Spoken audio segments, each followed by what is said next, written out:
Oh, Margaret. No. And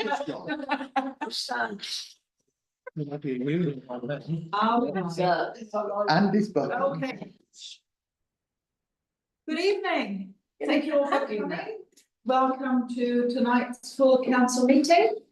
We have got a long and exciting agenda ahead of us. So let's get started straight away.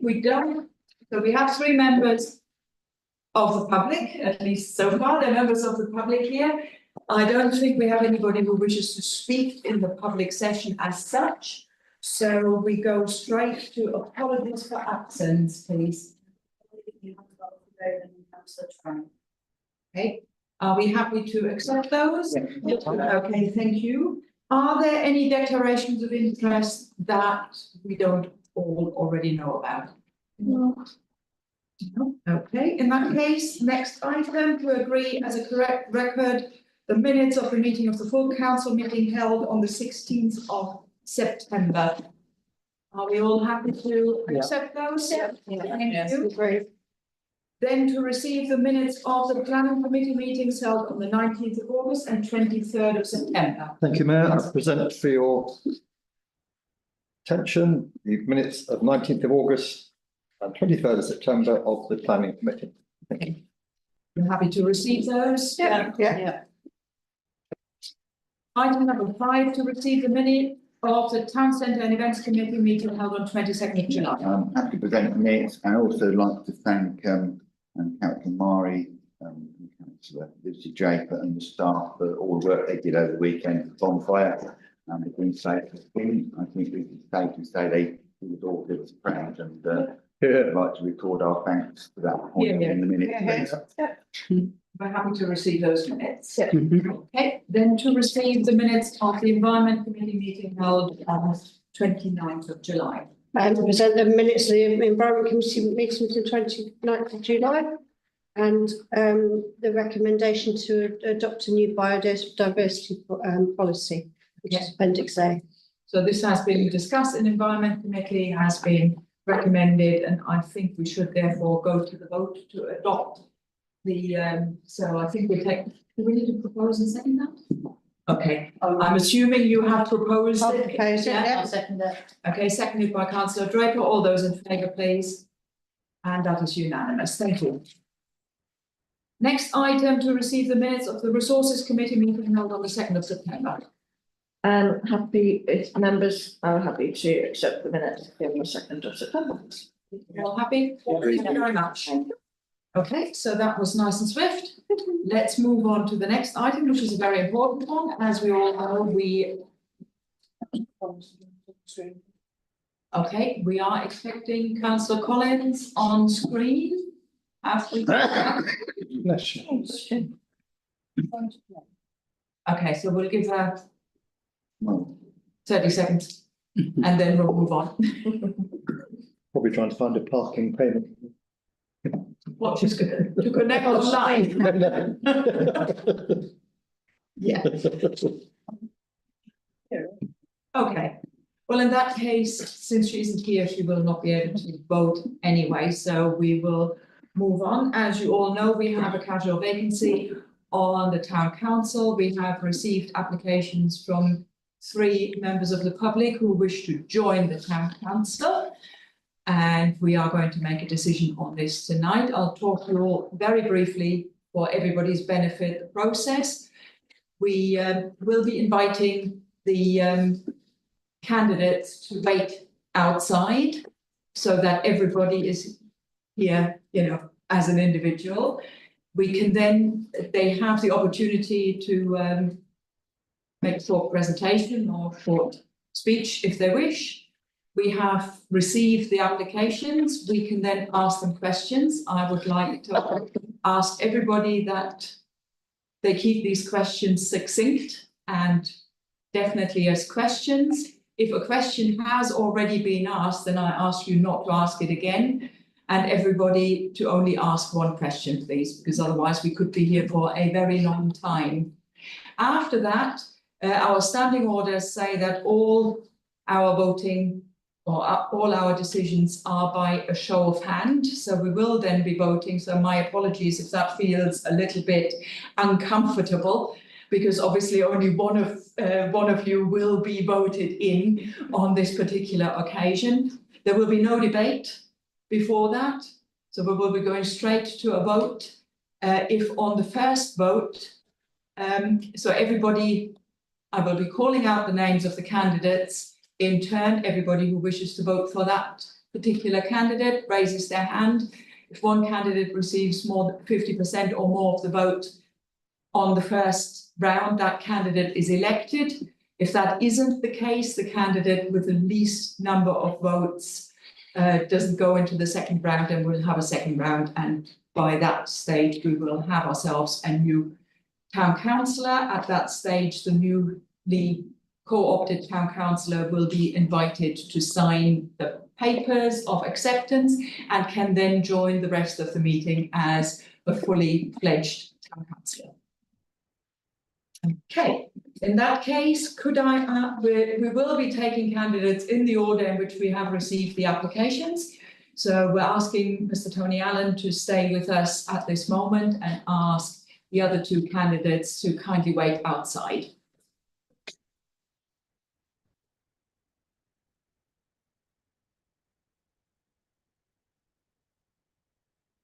Tony, do you wish to make a speech or presentation? Sure. Yeah. Really. Thanks for inviting me along. It's a pleasure to be here. As far as I'm concerned, I think I'm already involved, or I believe I'm already involved with the community, and I'd really like to sort of step that up, really. I've been retired for 3 years. I've made good use of my time, I believe, in the community in that time. My previous experience work-wise was I actually worked for County Council, and we had a direct labour force there, and I was the health and safety manager for that for about 300 people from director level down, and they took my advice on my interpretation of health and safety. It was to do with the construction industry, which is one of the highest rates of an agricultural incidents in the country. So I had to be somebody that dealt with people in a way that they would understand. And then, of course, every individual is different, as you may find as councillors, dealing with people. And I felt I was very successful at that. It came to the time of COVID, and I was the one that made the decisions, even though I was middle management, really, on what stayed open within the operation and what kept going according to compliance, what we had to do, because obviously we were landlords. But one sunny evening in the garden, because the first 3 months of COVID was lovely, myself and my wife were talking, and we decided to cut cloth accordingly. We thought every day was going to be sunshine, and we both decided to retire around the same time. She's a bit annoyed with me because I retired 24 hours earlier.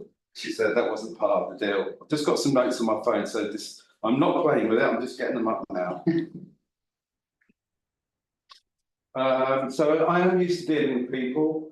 Through the work I've done in the community, I'm very much used to dealing with people as well, and all types of people. Whether I've done the men's walk, work I've done within the running club, or even the Council 5K, everybody's different. And you know, everyone needs treating differently to a certain extent. So I'm used to sort of dividing my time up with people, and I'm not a yes person, but I am an empathetic person, and I am a listener from that point of view. As far as in my application, I said about well-being a lot. I think well-being isn't just physical or mental. If I think of our community, how our community looks is well-being. So if I think about the shops, obviously we do have a lot of people always going to the shops. You know, I think if any of us go to any other town of our size, we're blessed really, because we've got more shops open than a lot of people, even if many of those are charity or it's to do with our hair or what have you. That doesn't matter. It gives a feeling of well-being within the community. So I'd like to be involved in that side. To when a unit closes, what can we bring in? Whether it be arts, crafts, doesn't have to be a retail business. as long as that is open. And things like that, so I'd like to be involved in that side of the community. I do see how our housing is built as part of wellbeing too. I've watched a few of your sessions back and see how you deal with that, and it's quite interesting to me. It's not an area I've got experience on. I'm not saying I'm the most experienced person here that's applying tonight. I've looked at their applications as well. There's some good things on there, but my experience is already my involvement in the community, really. So I don't really want to say much more than that. I have a passion for Buckingham. I've always displayed that passion. I've always, when I've put something about Buckingham on what matters to you, which is whatever social media you look at, there's 22,000 people look at that page or involved in that page. That's why I use it so much for my things that I do, because nothing else will work as well. So anything I put down, I try to make it positive, and I talk positively about the town, and that's before I even considered doing this. So that's me. Okay, thank you very much. So just to make sure I don't overlook anybody, what we're going to do today, I felt, we're going to go around the table. Everybody can ask a question. Next time round, I'll go the next candidate. I'll go the other way round, so nobody feels they are, they're being overlooked. And then I'll start somewhere in the middle for the third candidate. If, as we talk, you suddenly think like, oh, but first time round, I now have a question. You get a second chance if you want to. Is that okay? Right. In that case, who would like to ask a question? So it's Jane. Yeah, Jane. Okay. What's the one thing that you think that you really passionately want to change in Buckingham, or one thing you think would make Buckingham a better place? Perception. I've been here 9 years in October, and I haven't had a negative experience. And that may sound rubbish to some people, but when I walk around, when I speak to people, and when I walk through the park, when I look around our surroundings, to me, I was brought up in the city. To me, it's just a beautiful place. For me to go out most mornings for a walk or a run, and for literally everyone to say hello, where I lived originally, you'd probably get hit for that. But, so, the perception really of our town, how can we give a true perception of the town rather than what some people constantly, and I don't want this to sound wrong, constantly feel that Buckingham is. I think the majority of us agree that there are issues, don't get me wrong, there are issues, and we all know that, but as a place to live, I think it's a beautiful place to live. Thank you. Lucy. What's your favourite spot in Buckingham? Well, I do use the park a lot, but I also love the canal. Yeah. Absolutely love it down there. So if I'm having a bad day, I'll head for it. Great. Robin. Yeah, thank you for coming. And what's the one thing or one committee or actions the council takes you think gives you the most interest or most important? I think the events committee is actually quite important because that gives, again, that perception of a town that is lively, that cares about its community. So I actually do like the planning committee as well, but I might get bogged down a bit too. I'm not that clever, but the committee that deals with events, I think that interests me as well. Thank you very much. Thank you. Geraldine, can you hear us? Yeah, so you raise your hand if you want to ask a question, yeah? In that case, are there any more questions? In that case, Tony, thank you very much. Thank you. If I might ask you to step outside and Yeah. ask Matthew to come in next, please. Thank you.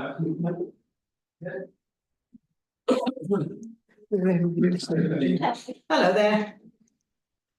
Okay, thank you for coming. What's that sound? There's good.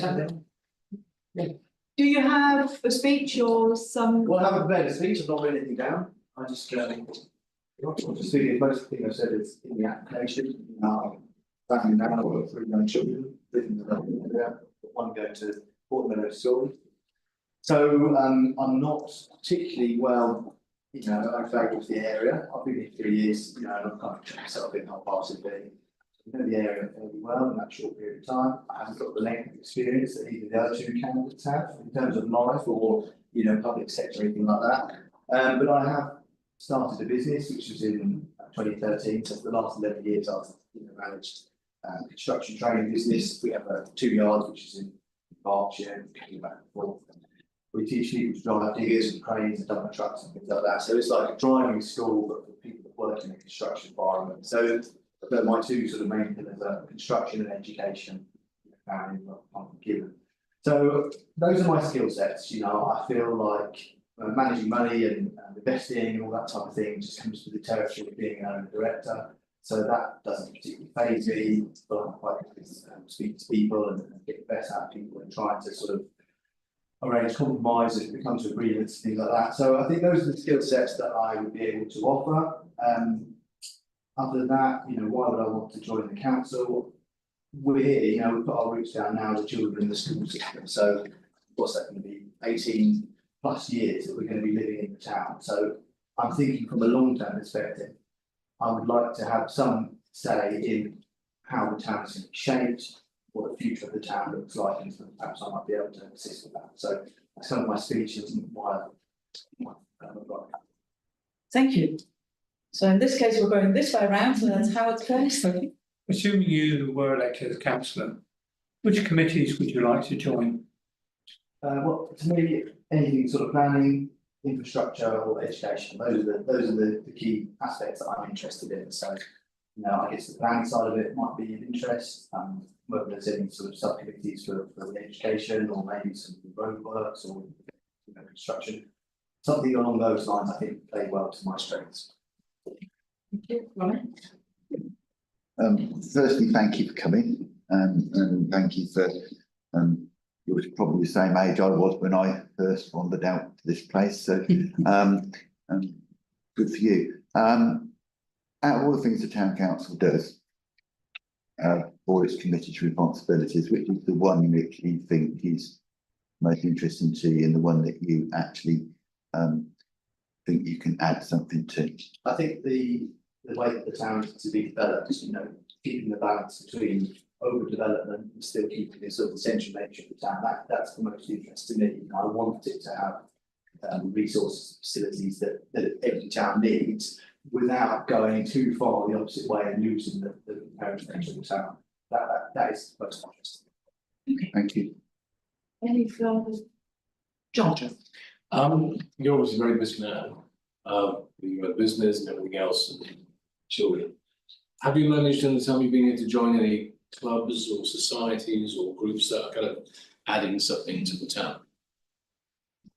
When I first moved here, I joined the Bucks Fizz group, which is kind of a local business group. It's sort of just after COVID, it was online and that briefly. So that's one I am part of the local group, but in terms of society, things like that, no, weekend do either go to birthday parties, similar walks around. That's okay. So no. Thank you. Lisa. Thank you. In your application, you said about the resurfacing of roads and things like that. Do you know that we have no part in that? It's all the Shire Council, Buckinghamshire Council. You do know. Okay, good. And you also you also mentioned about that you want to devote time and raise awareness for school budgets. That's another thing that we don't have a part in at all. But something that you said about children going to Borton Meadow, whether you're successful or not, it'd be really good to have your input on whether we can alleviate the traffic around Borton Meadow. That's terrible, isn't it? Yeah. So yeah, thanks. Okay, so I've got two more. I've got Mark and then Lucy and then Robina. Thank you. I notice you live in Mace Morton. Why are you looking at Buckingham Town Council rather than Mace Morton Parish Council? I'm sorry? I live in the town of Buckingham. You live in the town of Buckingham. Sorry, Somebody else. that's somebody else. I do apologise. I'll pass that question. Mine was just a comment in the same sort of vein as Lisa's, that although unfortunately we don't have much input in the education section of Buckingham, but it might be worth looking principals, select governors, because then you might be able to get a really good. Yeah. Input into that. Robina? I just wanted to ask, do you have any political affiliations with any of the policies?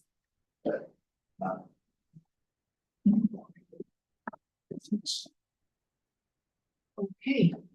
It looks to me like there are no further questions, so thank you very much. If we could ask you to wait outside and ask the next candidate to come in, please. It's like the wheel, isn't it? Yes. It's jump to. Yeah. Right, Nick, everyone, somewhere there, Standing up, sitting down. standing up is fine, so we can see you properly and hear you properly. So say a few words and then. Yes, yeah, exactly. So you've read my notes, so it's very formal, bit of background here, but so I won't go over that. What I will say are three things really. Firstly, I've been committed to public sector all my life. It's in my DNA. My father was a doctor, my mother and sisters, one just a teacher, one's a relation officer, one's a civil servant, and I've been in and out of government all my life. It's therefore I know public sector, I know what it's all about, and the joys that is inherent with it. Second thing I would say is I'm now committed to the area.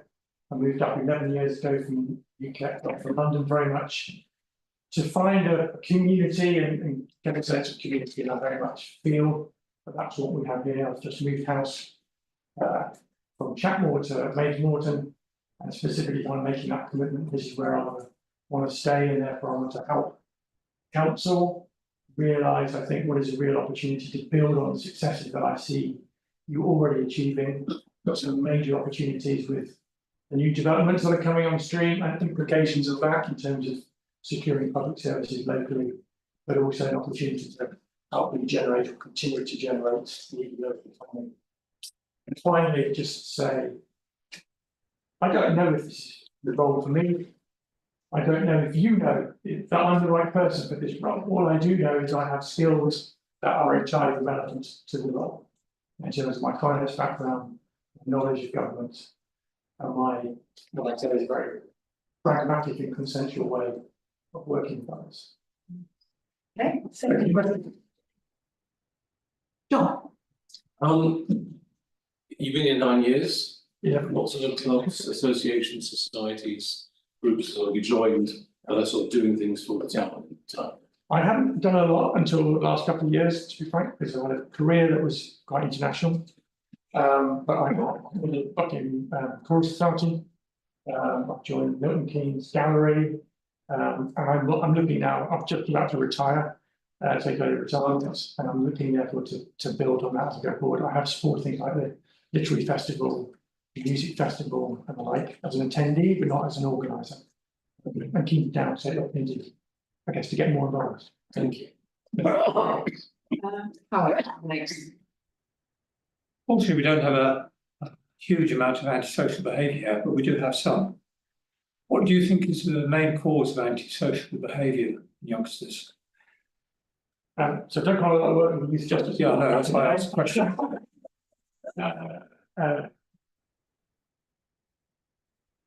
For me, it's predominantly around peer pressure and role models, and having opportunities to understand how to make informed decisions. Young people making informed decisions. Do they understand the options that are available to them, or are they being easily led? I think that's at the heart of a lot of that sphere of things. There's a whole essay I want to go into, but in short, that's how Okay, thank you. Mark? I notice you live in Mays Morton. So Why are you applying for Buckingham Town Council rather than Mays Morton Parish Council? partly it's opportunistic, partly it's size and the nature of what's going on in Buckingham is on a bigger scale. And I think therefore both those things can combine for me to serve the north area. So far away from where I am, so I can actually visit you there as well. Thank you. Any more questions? Do you have any political affiliations? I am a member of the Liberal Party. When I was in government, I wasn't allowed to be a member, but I'm basically a lifelong Liberal supporter. Robin? Yeah, I'm a member of the Labour Party. Get that out, and been noticed, not meant to be humorous, not a comment on you being a Democrat, but I asked the same question I asked, is, out of all the responsibilities that the town council got in its committees, which is the one which you think's most interesting, the one that you think, does the most for the town?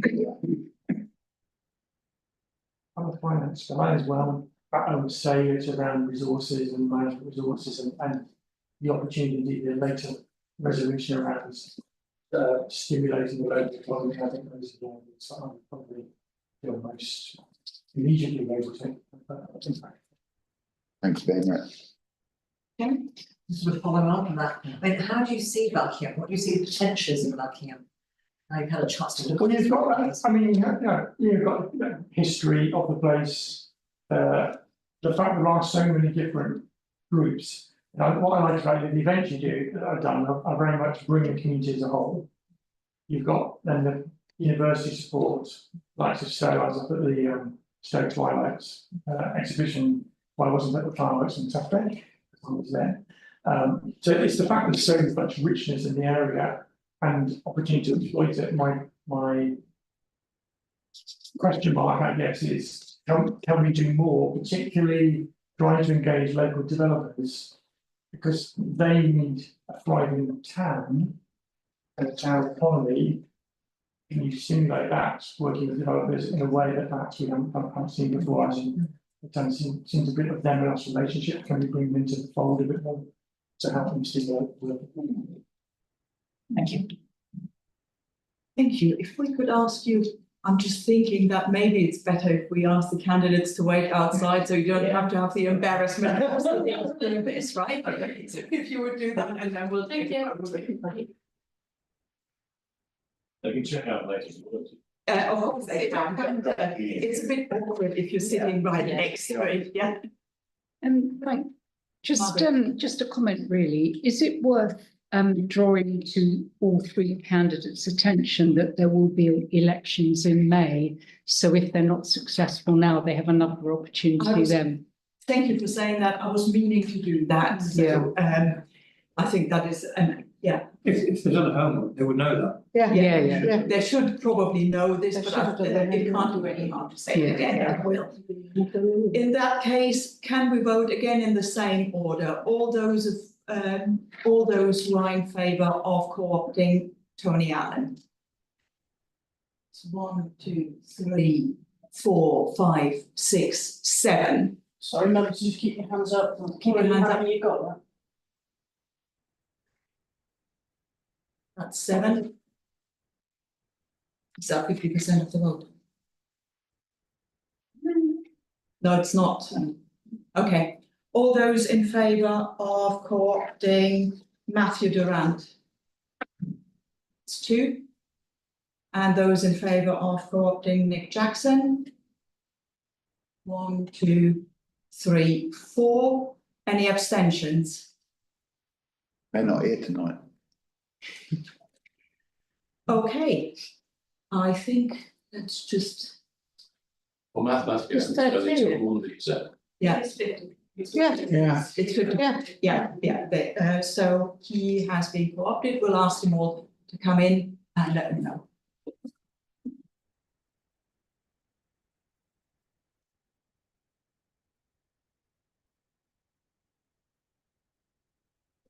Would you all like to come back in, please?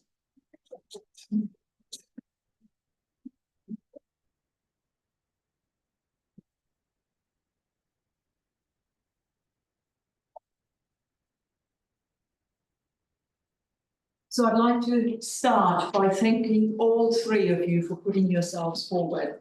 We're very grateful to have had 3 candidates tonight, because it is a commitment already to say, I want to do this. I shall also add that, of course, we have local elections in May. So the 2 of you who are not successful tonight, because clearly we can only co-opt one person, we would encourage you, hope that you would put your names forward for the local elections. Because whatever, you know, a vote has had to be taken tonight, that doesn't mean that the two people not co-opted tonight wouldn't make good town councillors.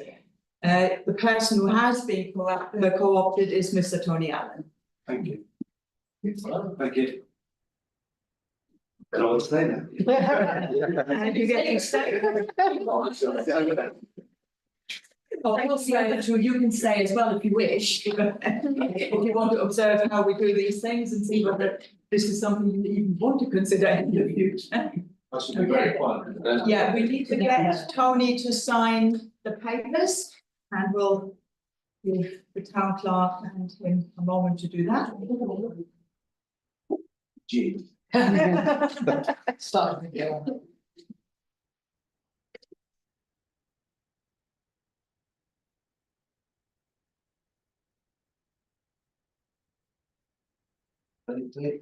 Oh.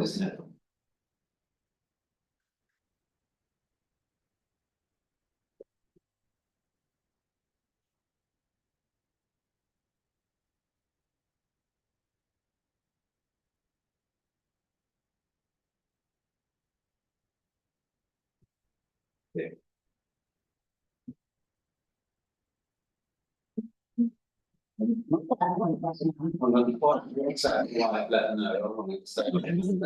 Of course. Feel free. Feel free to step outside and call her if you wish. So thank you very much. I think round of applause for all three candidates.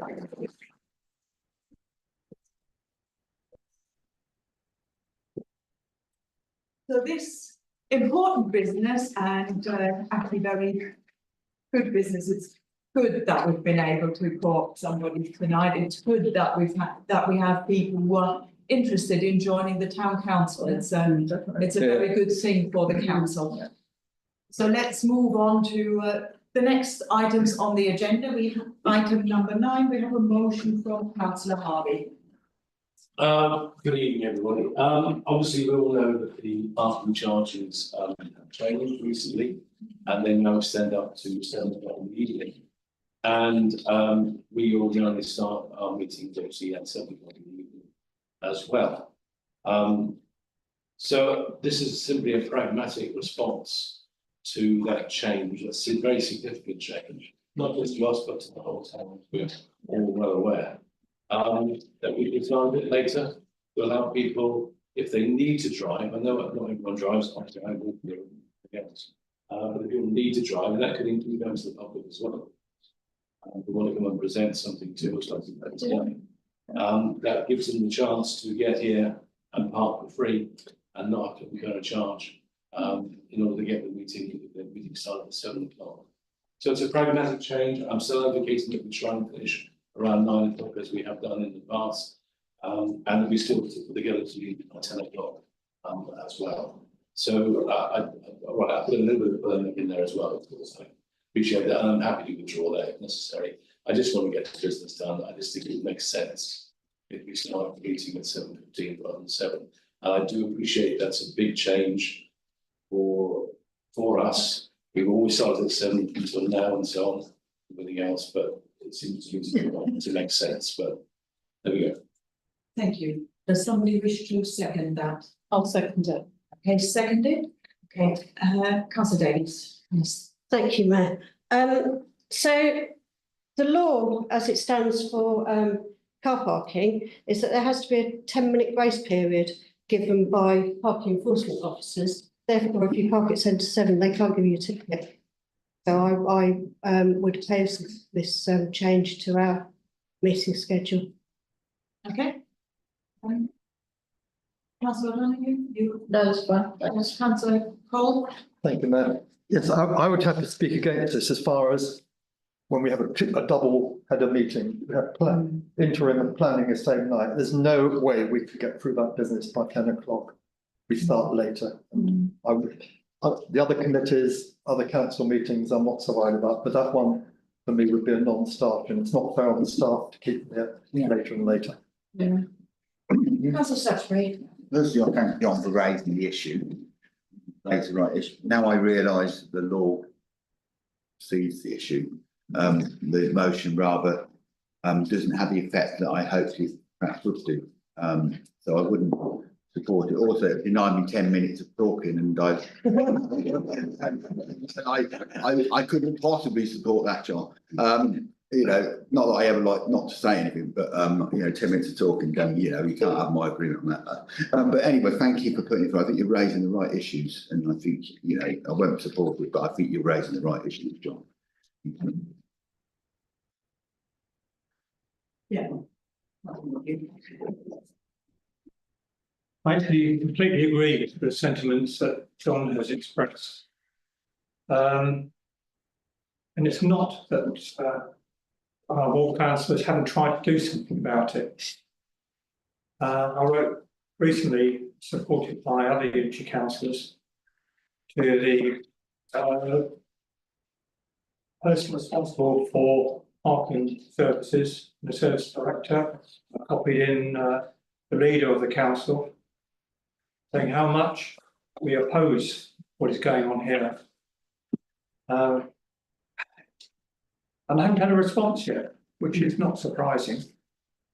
In view of the tone of the letter I sent, which I am not publicly disclosing. However, I will have more to say about car parking in my spot later on. So unfortunately, I don't support it. What I do hope is that what we've expressed tonight, I think we're all against what's been done for the Sunday parking and change in hours. Surely somebody there has common sense to actually do something about it, because it is affecting the restaurant trade in the town. And I better not say what I do is whether I actually pay the 70p for the privilege of parking for 15 minutes or not. Probably, like many others, we have the same opinion. Yeah. Thank you. Councillor Harvey. Well, you win some, you lose some. I would say in response to this way.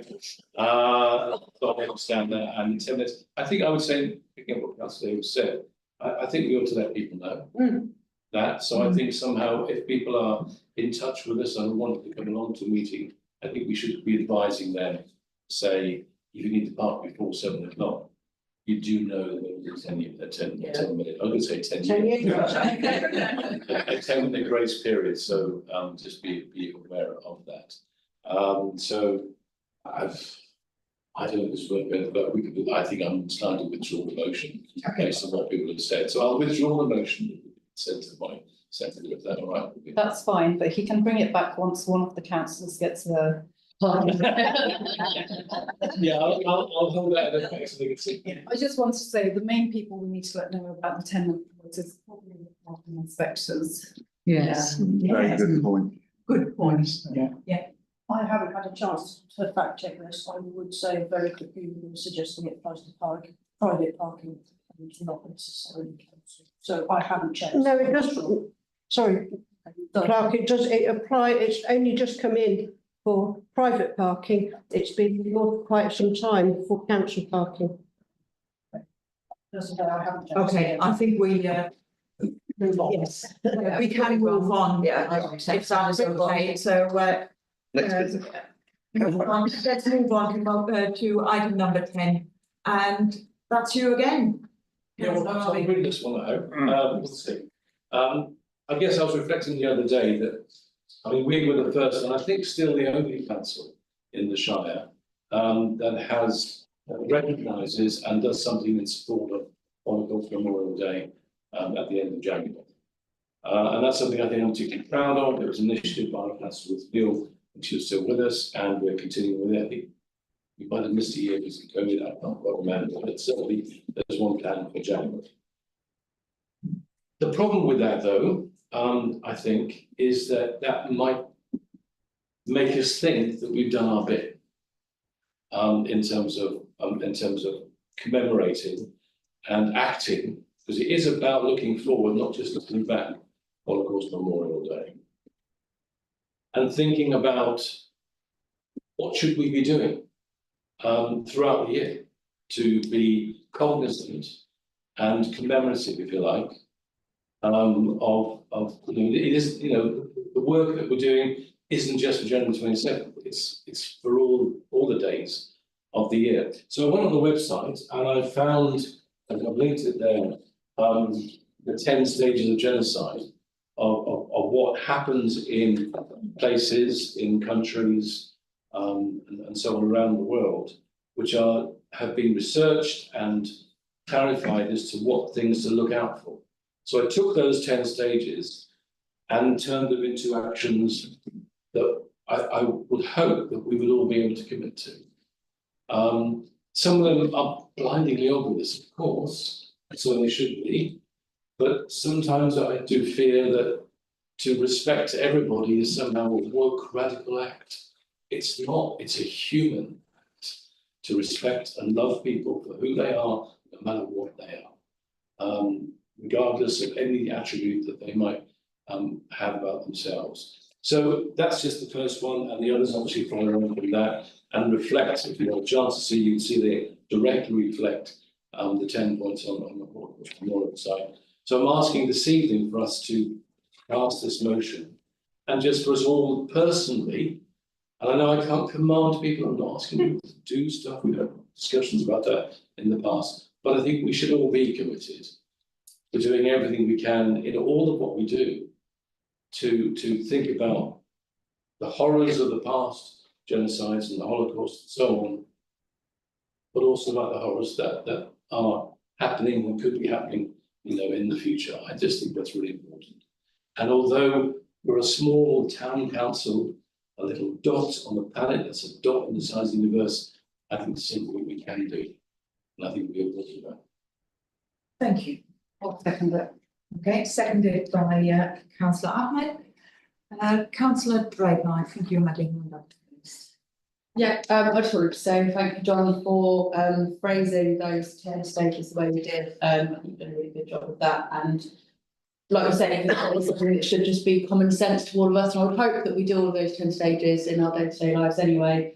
It never does any harm to kind of bring them to the forefront and just remind us all that the world is a cruel and horrible place, and we are all people. We might not be able to affect the world. We can look at the effect we have on the people around us, and then they will affect the people around them, and we have this knock-on effect. So yeah, I'm also in support. Okay, next I had Councillor James. Well, I'm completely in support of this, and I'm actually going to second it. So, Ravina, I'm right behind Ravina, but it would be nice to. I mean, these are fine words, and it adds to the wonderful ceremony we have at the end of January.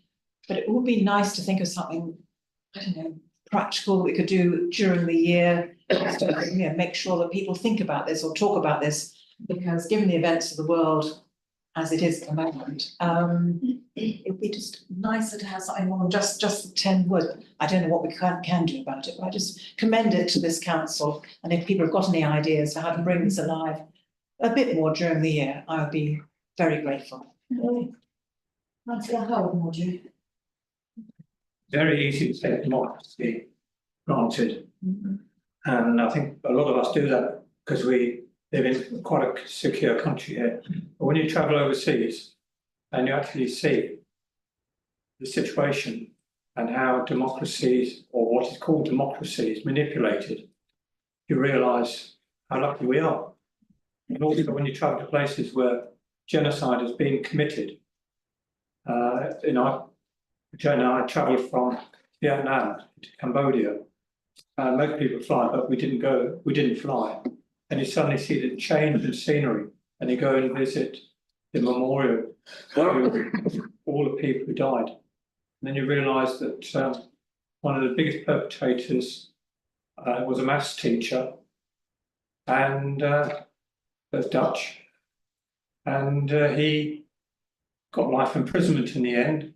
Really, was that sufficient for killing hundreds of thousands, not a million people? 25 or 30% of Cambodia's population was wiped out. Yes, we say it can never happen here. But as I say, never take democracy for granted. Yeah. So I do support it. Thank you. Councillor Sutherland. Yeah, I think one of the things we've been privileged with is that we live in a stable democracy. The other thing we've been privileged is the European Convention of Human Rights.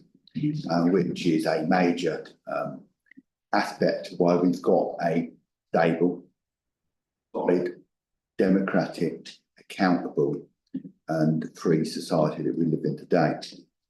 Now, I'm no historian, but I remember that it was Winston Churchill who took that through. And I think the aspirations of this are, his view was to try and make a better society than he'd just gone through the Second World War, which will be, and the First World War he'd lived through and fought in. And he didn't really want that again. He saw a lot of pain and a lot of awful things happened in Europe. And I think all these movements came out of that. And in a strange sort of way, this mostly empathised those feelings. And I think, for us to say, to add anything to it, I think we ought to add, in keeping with the European Convention of Human Rights. I think it's not, it's about our rights, our right to democracy, our right to be able to free speech, our right to be able to disagree, our right to have life, our right to all these things that we cherish in this country. And I think, without saying it, that one document, that one piece of legislation was a parable of how we should live our lives.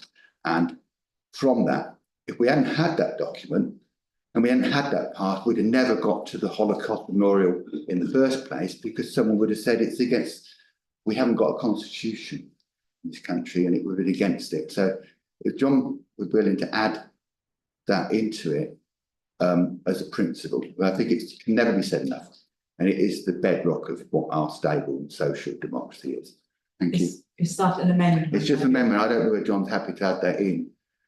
Yeah. Councillor Harvey. Well, it's implicit in item 3, but if it helps, we can say proactively supports the equalities legislation, including the ECHR. Yeah.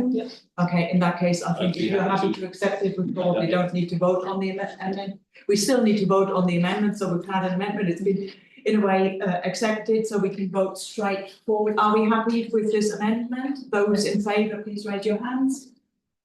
And that is unanimous. In that case, we can probably move to the substantive vote on the motion. All those in favour, please. And again, that is unanimous. Thank you very much. Thank you for putting this forward, John. I was tempted to add some words, but I could just have repeated what you have all been saying so eloquently. Now we have the next item is a request from the Equality, Community, Diversity and Inclusion Working Group. Requests £15 from the contingency budget to rent library space for Black History Month display. That's already happened. Yes, Councillor Davies. So that we accept this and allow them £15. Yeah. And it's seconded by, so proposed by Councillor Davies. That's the word I was trying to think of. Yes. Seconded by Councillor Stutchbury. All those in favour, please. And that is unanimous. Thank you. Item number 12, a motion from Councillor Stutchbury. Yeah, it's all parking day. I won't read the motion out, you've got it in front of you.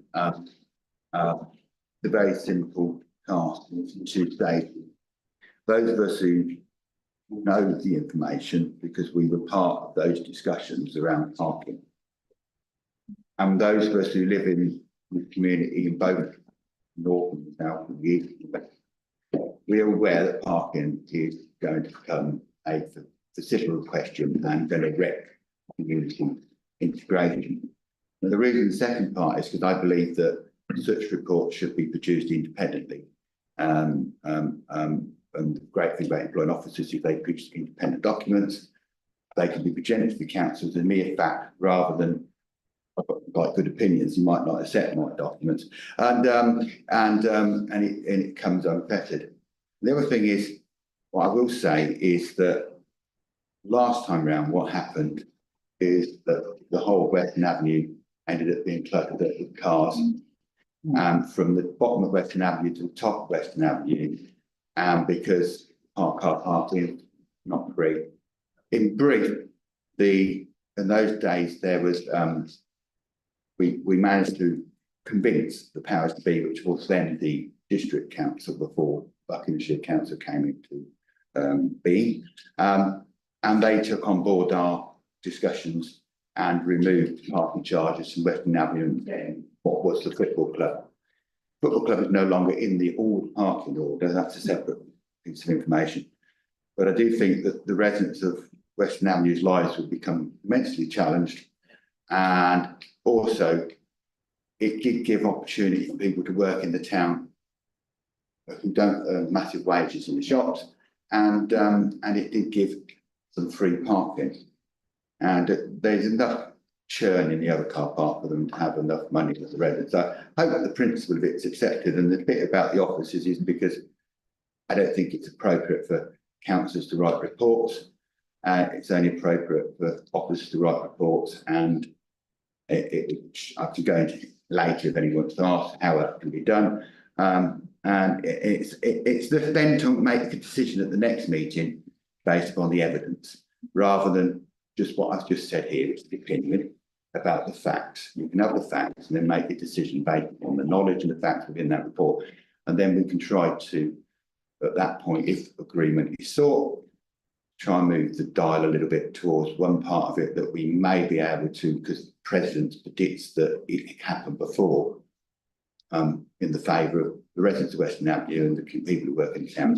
That's it in brief. I'm happy to take any questions. I'm really keen to hear other people's views. Thank you. Councillor Davies. Thank you, Mayor. So I was wondering really whether, knowing all the other things that are going on in the office currently, whether this was something that a councillor would be able to assist with in finding this information out. So last night I spent about 4 hours trawling through old minutes and agendas. There's two things I discovered from that. One, that it's very difficult to tie up the minutes to what the actual agenda said. So you've got to actually find both documents in order to put those together. And on the historic, I didn't look at recent ones. I was going back to 2012, 2013, which is when I believe this happened. I did find some documents. The other issue I found was that the reports that the agenda items we're talking about aren't actually on links on the website on that. So it does make it quite difficult to actually find that information out. But I do wonder whether it is something that, given access to get those, a councillor could help in the office with doing that. I don't know. I'd like just a thought. Put that. Thank you. Those questions to the clerk. Thanks, Claire. Well, I think no matter who does it, it's not going to be straightforward if we're going back to 2012. I can't speak for what may or may not be on that. It wasn't part of the council, so it will have to be an archive. So the question, I think, if I may paraphrase, I think the question is, do officers currently have the capacity to do this? Like a point of information order, we're discussing whether the office can do it before the motion's even been seconded. I was going to second it, but because you're discussing it down before you've even seconded. Even vote the motion down like if that's what you want to do, or don't discuss it. So don't. Thank you, because now you can discuss the motion, because otherwise you're discussing it before it's been discussed, which I object to strongly. Fair enough. So it has now been seconded, and we have. I apologise for not taking it in that order. Thank you. Yes. Thank you to come back on that. I do keep most of documents in the cloud, so I'm more than happy to go back through my records as well to see if I've got anything that has to do with this. So I'm more than happy to help. Yes, okay. Councillor Harvey. I'm going to support this. And I don't support it because I think we need to see how the new parking charging regime works out. Because I think the impact on the town is going to be various and complex. And I think it's too early to say what we should be doing about it. And the reason I say that is because my fear is that if we were to show and maybe even produce a convincing argument that the Western Avenue should be free, my recollection, and I don't put everything on the cloud, but my recollection, the cloud is my brain, as it were. My recollection is that the making the Stratford Road car park and the Western Avenue car park free was the sop, I'll use that word advisedly, was the sop that actually allowed the charging regime of charging for the first hour, which used to be free, in the main car park here. And therefore, I think to put, in a sense, our eggs in that basket could be actually damaging our other objections to the wider regime. And I would say, let's hold back on this. If there's going to be a mess of cars parked all over Western Avenue, then my view is, let that happen. Let's see what happens. Let people get angry about this and let their anger be given, as it were, to the Shire councils representing that area. I don't think it's right now for us to be trying to unravel, because my fear is, like I say, is even if we win that battle, we could lose bigger battles that are probably more important to fight in terms of the nighttime economy here in Buckingham and so on. And yes, by all means, we can develop the information, we can gather that information in our own time from our own clouds and everything else like that. But I don't think now's the right time to be putting our laser-like scrutiny on the parking charging regime on that particular issue. I think there are wider issues to look at. And I think not least of which, because I've now got a benchmark of how much money they got from the car park before it's changed to parking regime. My hunch is they're going to get less money as a result of these changes. And they might decide that they're going to actually change the regime themselves without any pushing from us in the first place. So I would say we need to let these things soak and brew for a while before we try and launch in on one thing that could be actually extraneous to the much bigger issues in terms of the economy of the town, both nighttime and daytime. So I'm not supporting this motion. Thank you. Councillor Draper. Firstly, I just wanted to ask, what's a SOP? Because in my line of work, we standard operating procedure. Oh, what's a SOP? It's like you've heard of it, Oh, okay. but we'll keep the main thing here. Okay, cool. It's a sort of placatory thing.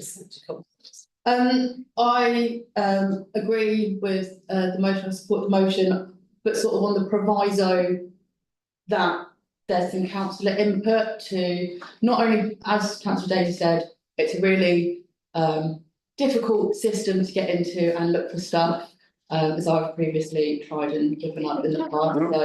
So all credit to Councillor Daly for trying for 4 hours. She's a more patient person than I am. And I think the fact that Councillor O'Donoghue has that kind of archive of her own to look through would be invaluable in assisting alongside it. I do think that we have to try and put something together sooner rather than later. Yes. And while I agree that people will get angrier and angrier, that means that people are going to suffer, businesses are going to suffer, and I feel, I understand your point, but I feel that we would be doing people of Buckingham a disservice if we let things play out too long and businesses fail and we lose some of what makes our town so great. I also feel that knowing what little I know about Buckinghamshire councillors, they're very unlikely to backtrack and say they made a mistake, and they're actually more likely to just double down and blame everyone else. But of course, that's my opinion, not fact. Councillor Slattery. Yeah, I'm very grateful for it. The reason the motion's in 2 stages is because once you've got the information, you can make a proper decision based upon the information. It could be that Councillor Harvey's view is proven at that point, not finding the information and not being able to discuss the information that has any value or to proceed. The danger of this all is, and I have to be quite candid, I know that all 3 of the Buckingham East Buckinghamshire councillors wrote to be against it, as did myself and one other member in Buckingham West. So, and I read what they read, and I don't think there's any difference between our disagreement with the parking charges. And we also heard the consultation. I don't think there was a huge difference of views. But we have a very small window of opportunity if we decide to do this, because to make a change, it has to be part of the budget of Buckinghamshire Council. If we were in a position that we feel there can be a reasonable change and make a case, it will have to be part of their precept. Waiting to see whether everybody's angry will mean that we won't get this chance again, if it's possible, until the preceding precept year, which will be all through the election. We can have an argument with everyone, upset people, but this is not to upset anyone. It's to just see if there's a halfway house, which is possible, to see whether there can be discussions about it, because Councillor Morgan and I have probably discussed car parking charges since at least 1999, with various different collections of people in Aylesbury. And it's always down to Aylesbury to discuss these things, unfortunately, since we lost the borough. So I do think that once we get this information, and I'm impressed at the abilities of my fellow councillors. I'm dyslexic and one thing another, and under the Equalities Act, I don't think I could quite meet that task. It would take me more than 4 hours. And I respect their views and their wishing to do it. And then we have the opportunity at the next meeting to actually make a decision if it's of value and has some purpose. So I hope that it'll be supported on that basis, because I'm not tying you in this meeting down to a decision. I'm just tying you down to an investigation of possibility of a decision.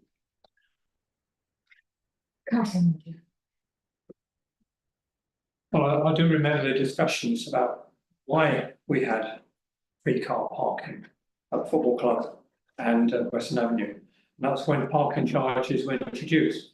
There's no such thing as a free car park.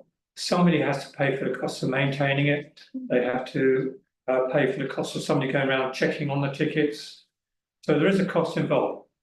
And the reason why it was introduced in the first place was when Waitrose took over from Buckingham, there was such a large number of people who wanted to park here.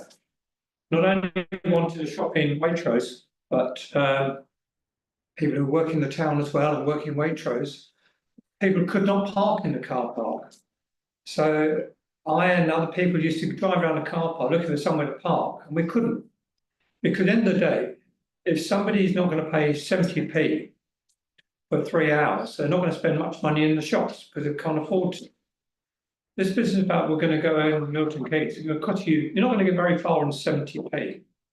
But the point is that we need more information, and we need the information as how much revenue has actually been raised at the Western Avenue car park since the charges were introduced, and how much revenue has been raised on a Sunday in Cornwall Meadow. Yeah. And balance that against the bad will it's created. And I think these sort of things that the town clerk can ask of Buckinghamshire Council, and we will discuss it at our next meeting. Councillor Harvey. I think it's fair to say the businesses are already failing. They're certainly having their revenue cut back dramatically. I've had reports of that in different parts of town. So it's not as if we're waiting for something, it's already happened. Not just here, but in the other market towns around the county as well. But I've also heard on the grapevine that some places are doing deals, whereby the idea of there being a kind of common view across the whole county, that there are some places that might be get a little bit of a squiffy sort of difference to it. Do we have that data to hand? I think we do. It may be hearsay, it may be true, but we just don't know. We need to find out about that information as well. We don't know what's going to happen at Remembrance Sunday yet. The Shire Council have yet to respond to our inquiry as to whether they, lift the charges next Sunday. They're running out of time in order to do that, I'm well aware. But we did write them a few weeks ago asking that question. So I think, there are a whole raft of issues And the 70p isn't just the cash, it's the sheer convenience of it too. We know, and it's been talked about a lot recently on social media recently, we know that people are turning around with their cars. They get there, they see one parking machine not working, and another, and another, and another, and another, so that they're all not working at certain times. And people think, oh heck, even though it might cost them more money to drive to Stoney or Winslow or wherever else it might happen to be, that's what they'll do, because they want at least to be able to pay for their parking if that's what they have, that's what they're required to do. So there's a whole raft of issues here that I think we've got to look at in the round, and picking out one issue on its own is not the way to tackle this. I really don't think it is. Thank you. I will take 1, 2, 3 more. I'll speak last, and then that then. That is fine, yeah. Councillor Davies. Sorry if I have got the order wrong here. Thank you again, Mayor. So the issue with Western Avenue car park is one of the many issues, as other councillors have said. The charging on Sundays and bank holidays, charging up to 7 o'clock in the evening, are both issues. The Western Avenue car park, which we are speaking about with this motion, I've been looking and had a look there. There's been several times in the past when it was free that I'd go and see if I could park there to come into town. It was very, very rare to get a space. I went in there in the last 3 weeks. I've been 3 times to go and have a look, and there's 14, 15 spaces free every time. So people aren't using it. But not only Western Avenue, but the bottom of Stowe Avenue is chocker. To the extent the other day, I didn't actually realise that they were parked cars, and I waited behind them, thinking that they were queuing at the junction. It does all need looking at in the round. I believe that Councillor Stutchbury has a desire to get this particular information prior to looking at the other bits, and I do think that we need to move on with this as quickly as possible. I'd like to help with that if I can, if that's allowed.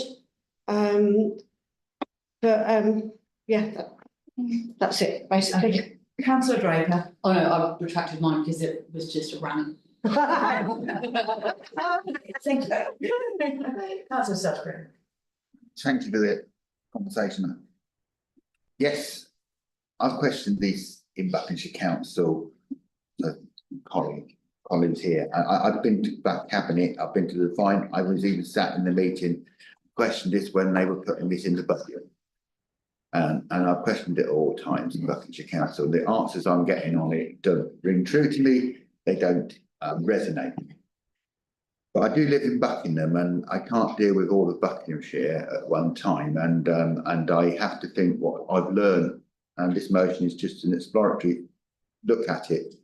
The issues of the parking meters, we have complained about those, John, and everybody around this table has had a go at that. That doesn't seem to have done anything. Although I have read in the Buck Herald today that Amersham and other places are being given new parking meters, so perhaps the winds have changed, will blow from the south to the north, and we'll get some parity of opportunity of parking, because it is frustrating for our residents. Anyone who's in the town in the day knows full well it's almost embarrassing to walk our car park, isn't it? And you get confronted with questions that you can't answer. So we're all on the same page, but this is just one corner of a large problem which we could perhaps investigate. Out of this investigation, we may come to a completely different conclusion, the action that we need to take. But this is a start. I know that what happened last time is people were viciously angry. The residents of Western Avenue's lives were completely ruined, and we've got the Christmas parade coming up, and we've got Remembrance coming up on Sunday. Where do you think the traffic goes? Round the Western Avenue road closure. Where do you think it goes there? And if people aren't in the car parks, they're on the streets. It makes all these things very difficult, and all this pressure becomes on people's lives. So knowing something and doing nothing is wrong. Having the power to do it, we haven't, but we have got the power to maybe influence a little bit. So I hope we can move to the vote. I hope it is supported. I'm happy to accept the kind offer of assistance on this from people. And if we come to the next meeting and come to the conclusion that it's beyond us being able to do it, that would be the decision of that meeting. Thank you. I would suggest that we therefore move to the vote now, and we've said, Councillor Stutbury has said that yourself, with the proviso that that councillors have offered to help with this, which will be important at this stage, at least in finding the documentation. On that basis, can we please move? Point of order, Mayor. It says in the, excuse me, it says on the second part of the motion, interim full council. Which does it mean, interim or full? Well, it is interim. Interim council is a full council meeting. Yeah, but it doesn't make it clear if it's the next interim council or full council. I think I meant interim, which is the full council meeting, you can make a decision. And the reason is because I realise there's a timescale in all this. And I just wanted to be clear. Yeah, no, it's not what it was, because if we've got any hope at all of this, we need to get a move on. Good. In that case, let's move. Yeah. I'll just say, I'll ask the town clerk, is there sufficient time to prepare a report or anything? Would you rather leave it to a full council? I will be honest, we are very, very busy at the moment. It's going to be a struggle. If I wanted to do it, then we will do it, but it's nothing. What the dates for interim? Interim is Monday, the 2nd of December, and full council Monday, the 16th of December. They're not very far apart. Robert? To be honest, to write a letter and even try to get it into the budget considerations, if they even willing to accept the theory of it, the sooner we get it there, the more likely we are. They'll say in their response, thank you very much, but if only you'd come to us a fortnight earlier, we would have considered this, but you've missed the financial window. We do not control Buckinghamshire Council's budget opportunities, and that's got to get into the budget scrutiny meetings, which will start in December, and it's got to be discussed in those meetings, and it doesn't preclude us from going there as councillors and questioning that. I should be there myself, I usually am, and I will be questioning it, but that, any hope, and it's a ray of hope, but it could be that when we look at it, John's right, we'll just, it's not something we can do, but I don't know that. And I know that you cannot choose the calendar of another authority. That's why it was worded such. And it's just a faith hope that we can do something together. Apologise for coming back again, but I just want to clarify that. I think we are probably now ready to go to the vote. So the proposals on the table, 2 councillors have declared themselves willing to help with doing the legwork on this. So with all this information, all those in favour, please.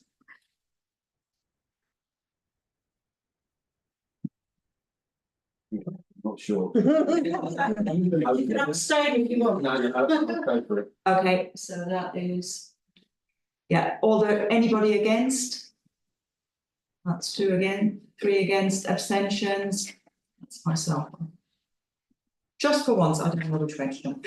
Can I just say that I live very close to Western Avenue, sorry, stand up. And at 1 o'clock today, that car park had about 6 cars in it. I've never seen that in a weekday before in Western Avenue.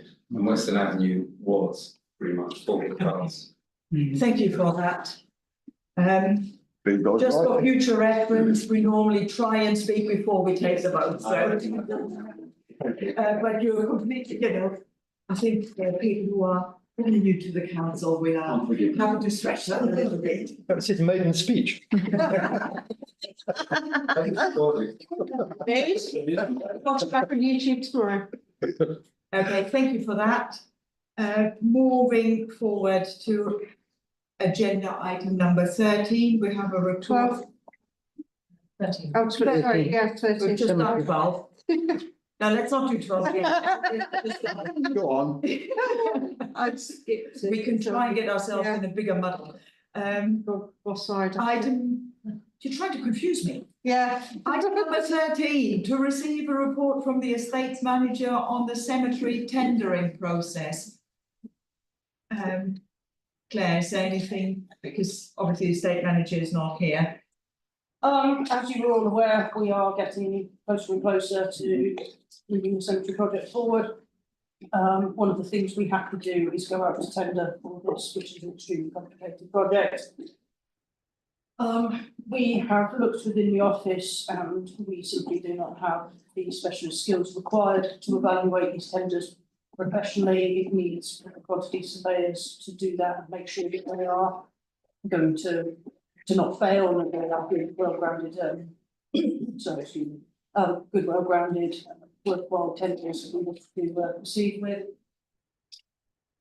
So this was something that was discussed at the last resources, how we might work within our standing orders of financial regulations in order that we bring in a contractor and outside agency to help us evaluate this. I'm aware in that meeting that members had some reservations about what they felt was just handing the process over too quickly. So this is a tweaked amendment of this.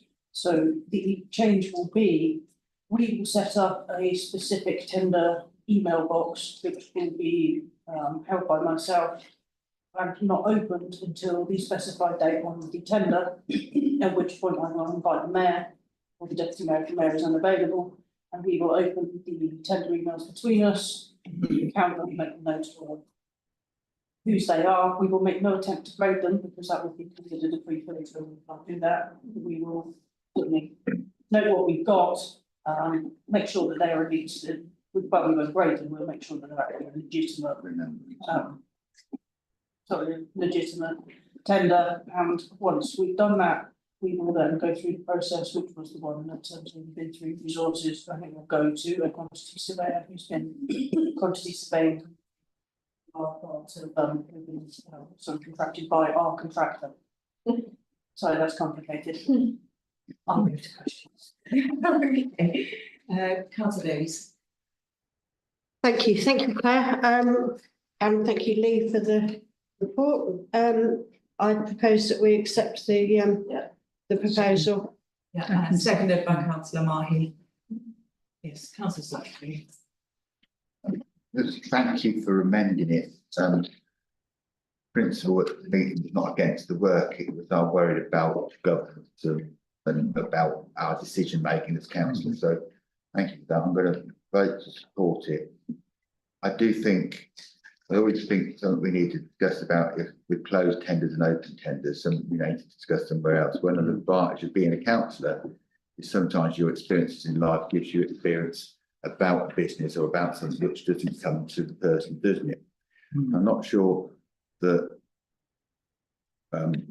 that gets to play. So I'm not saying you should over influence it, but if you know that and company B and company C, you might have information which is to the financial interest of the council. So that's something we should discuss somewhere else. But I'm happy to support it because we do need to get on with it. And I thank you for being good enough to amend it. And it should we've all jointly discussed it quite a lot. So I would say sorry. Yeah, go ahead, please. There are considerable regulations around tendering processes and things that we have to comply with.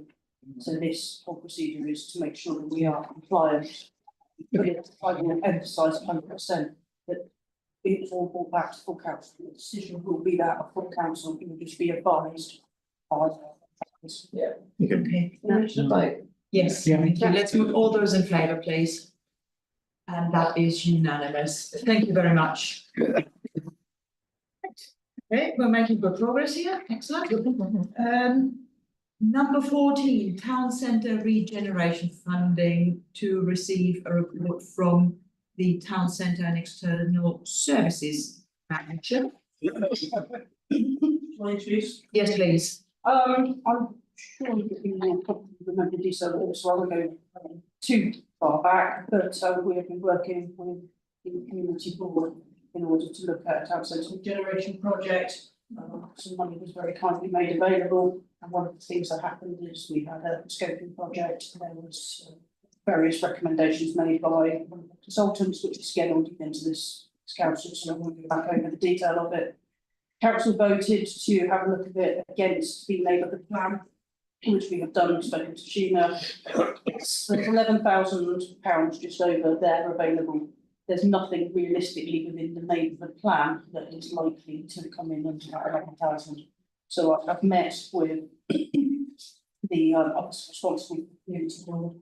We've had a look at the recommendations that are made by the consultant, and I would say all of the ones that are realistic and deliverable before that money goes at the end of March will fall under town centre and events. They are things tourism, marketing.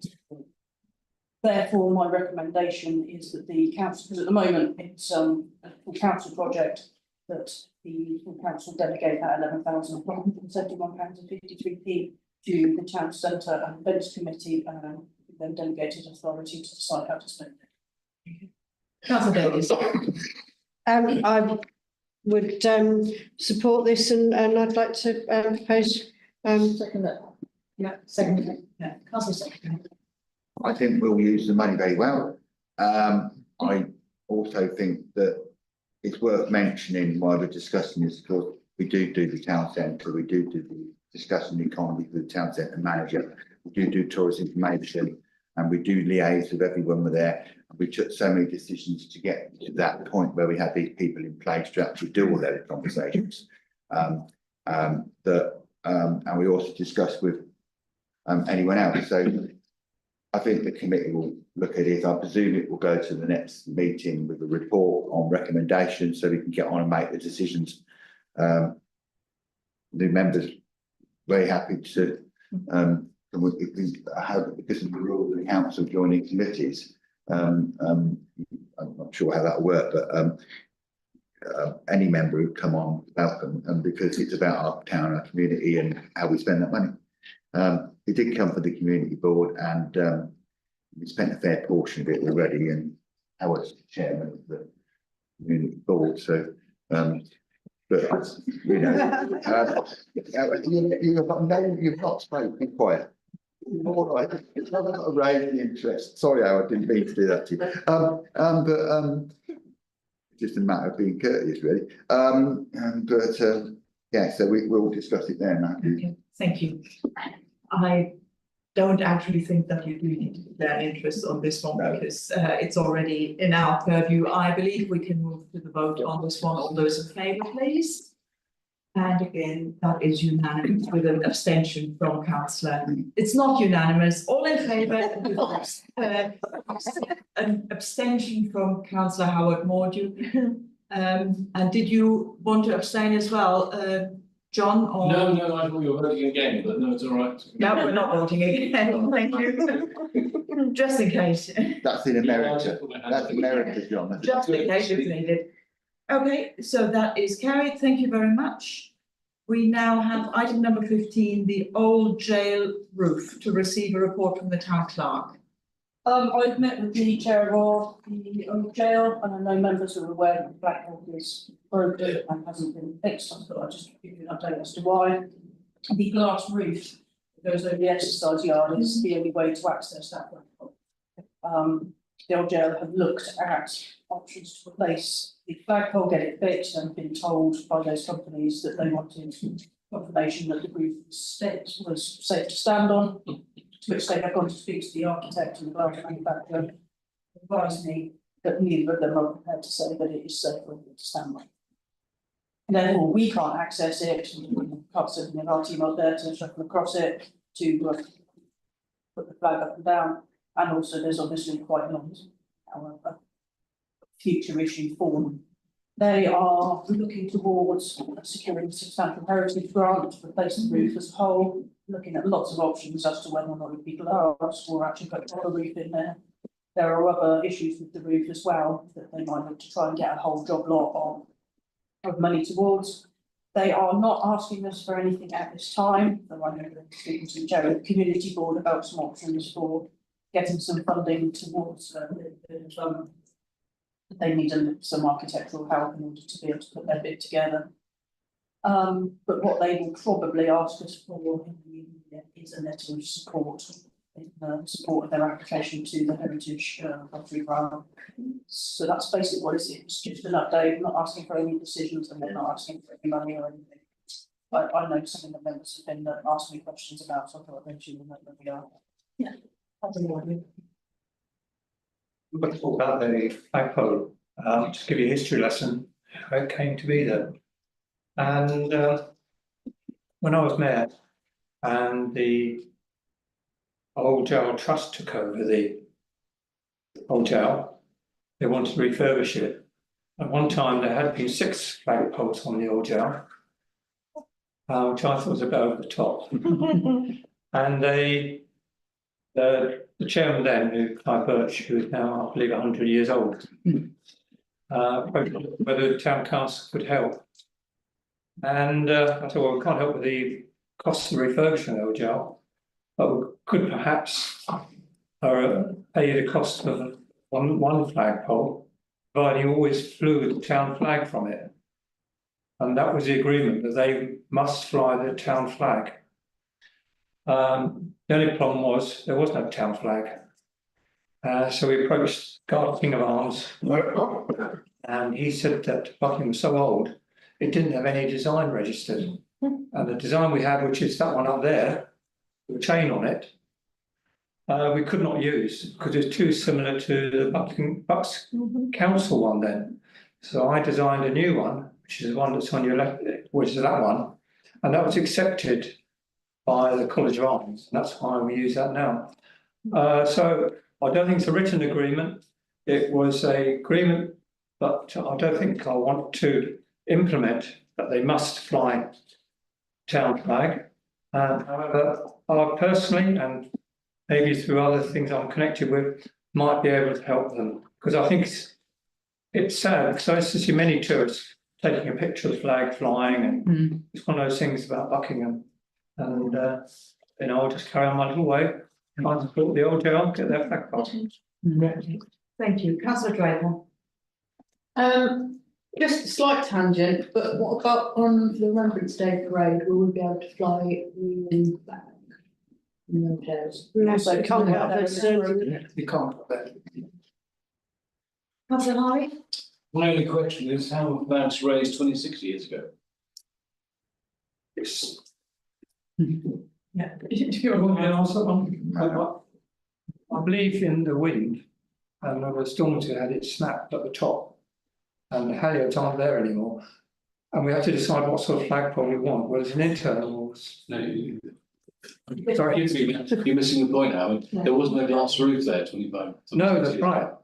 So how did people get to the flagpole without the glass roof that's too dangerous to stand on? I have absolutely no idea, but I know it's not. It's probably Well, well, you can get up, it's a stairway, and there's a way up onto the roof. I did know. So I assume that's what they used to do. And what happened was the glass roof prevented any of that, but they used to walk on the glass roof. You can still. Yeah, but before the. I know what you mean. If they took it out, you'd be able to get up. But because the glass roof is there now, you can't just walk along the parapet.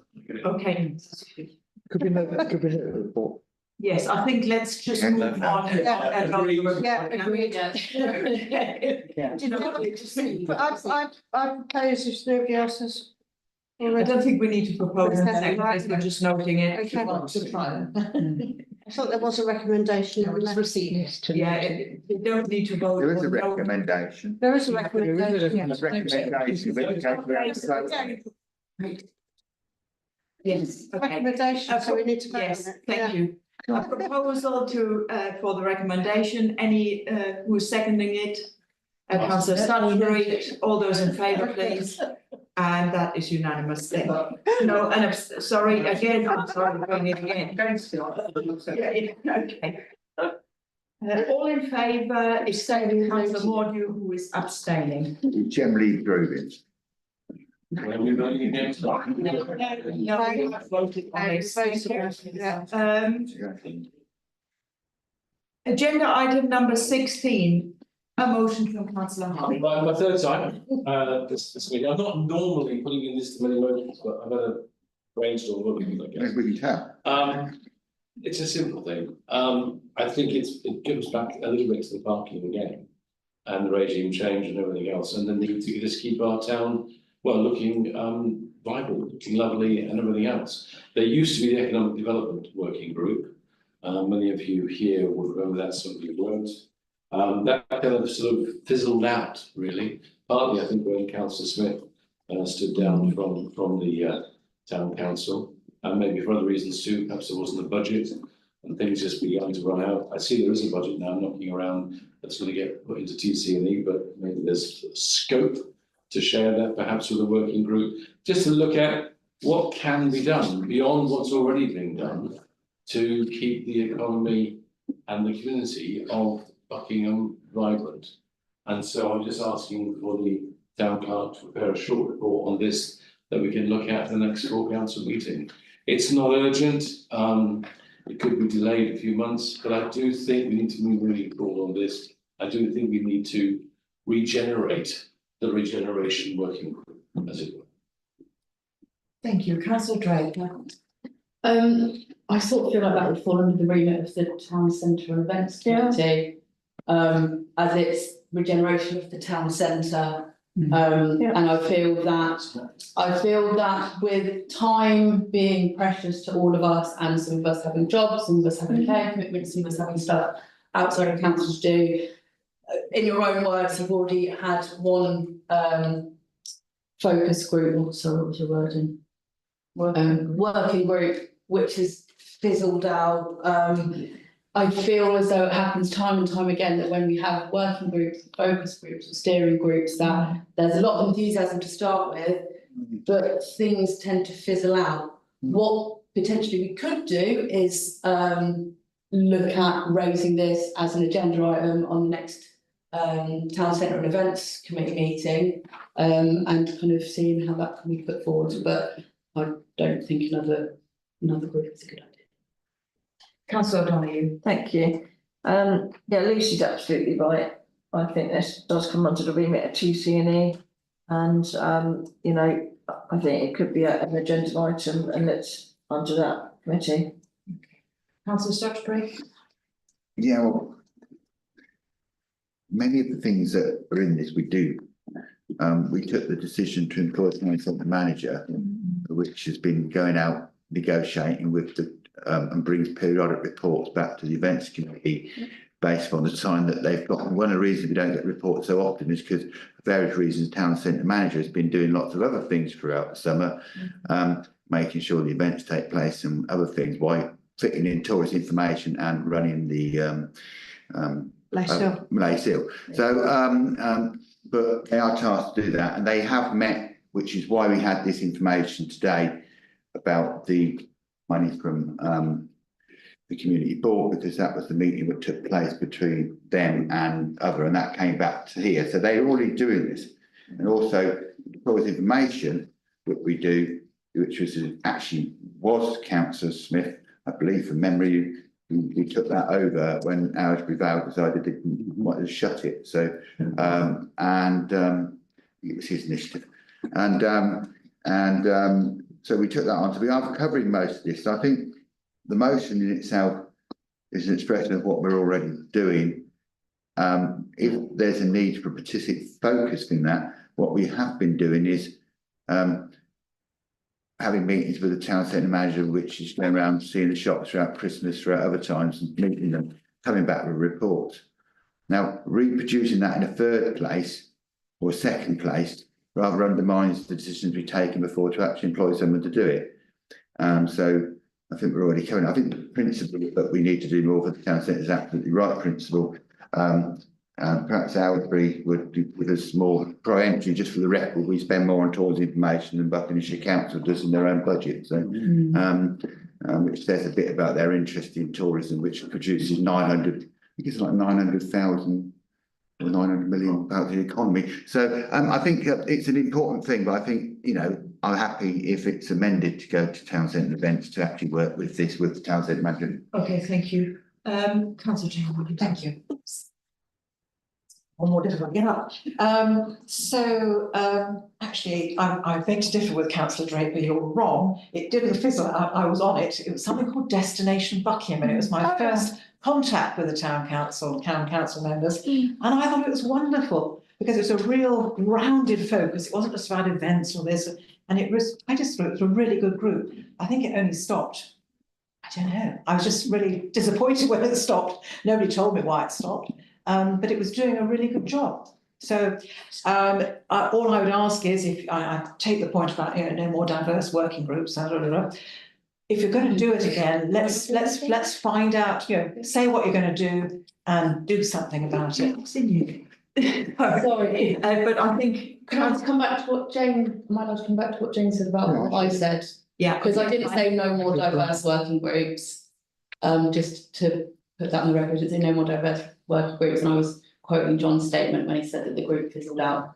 I meant no more groups in general, not specifically diverse. And I'm just pushing it right because it didn't fizzle out. But it's not my statement. It's not running now, is it? So Where is it then? If it didn't fizzle out, where is it? Can we please go back to the normal way? Sorry, no cross talking, please. People may have different perceptions of what has happened, that is fine, and the wording, so we don't need to keep talking across the table about that. Councillor Harvey. Couple of points really, just to kind of respond to what's been said. Fizzle out ended, it doesn't exist at the moment.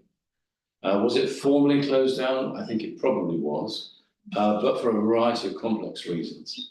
And I appreciate what you say about people's time and everything else, limited and so forth. And putting it into the diary amongst all the other things that we end up getting involved with. But it isn't just about the town centre. Can I just make this point really clearly and loudly? We're talking about the whole town economy, yeah. We're talking about the place that we look after, and we're not the parish or town council for the centre of town, we're the town council for the whole town.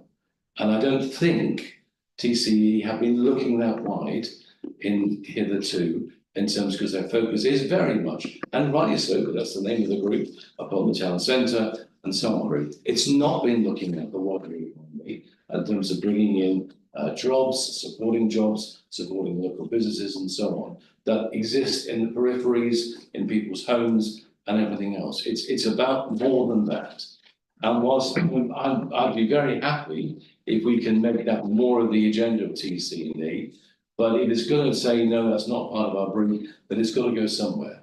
And I think we can take a leadership role in this in terms of actually bringing people together. Because the other advantage really of having a working group is you can bring in a variety of people.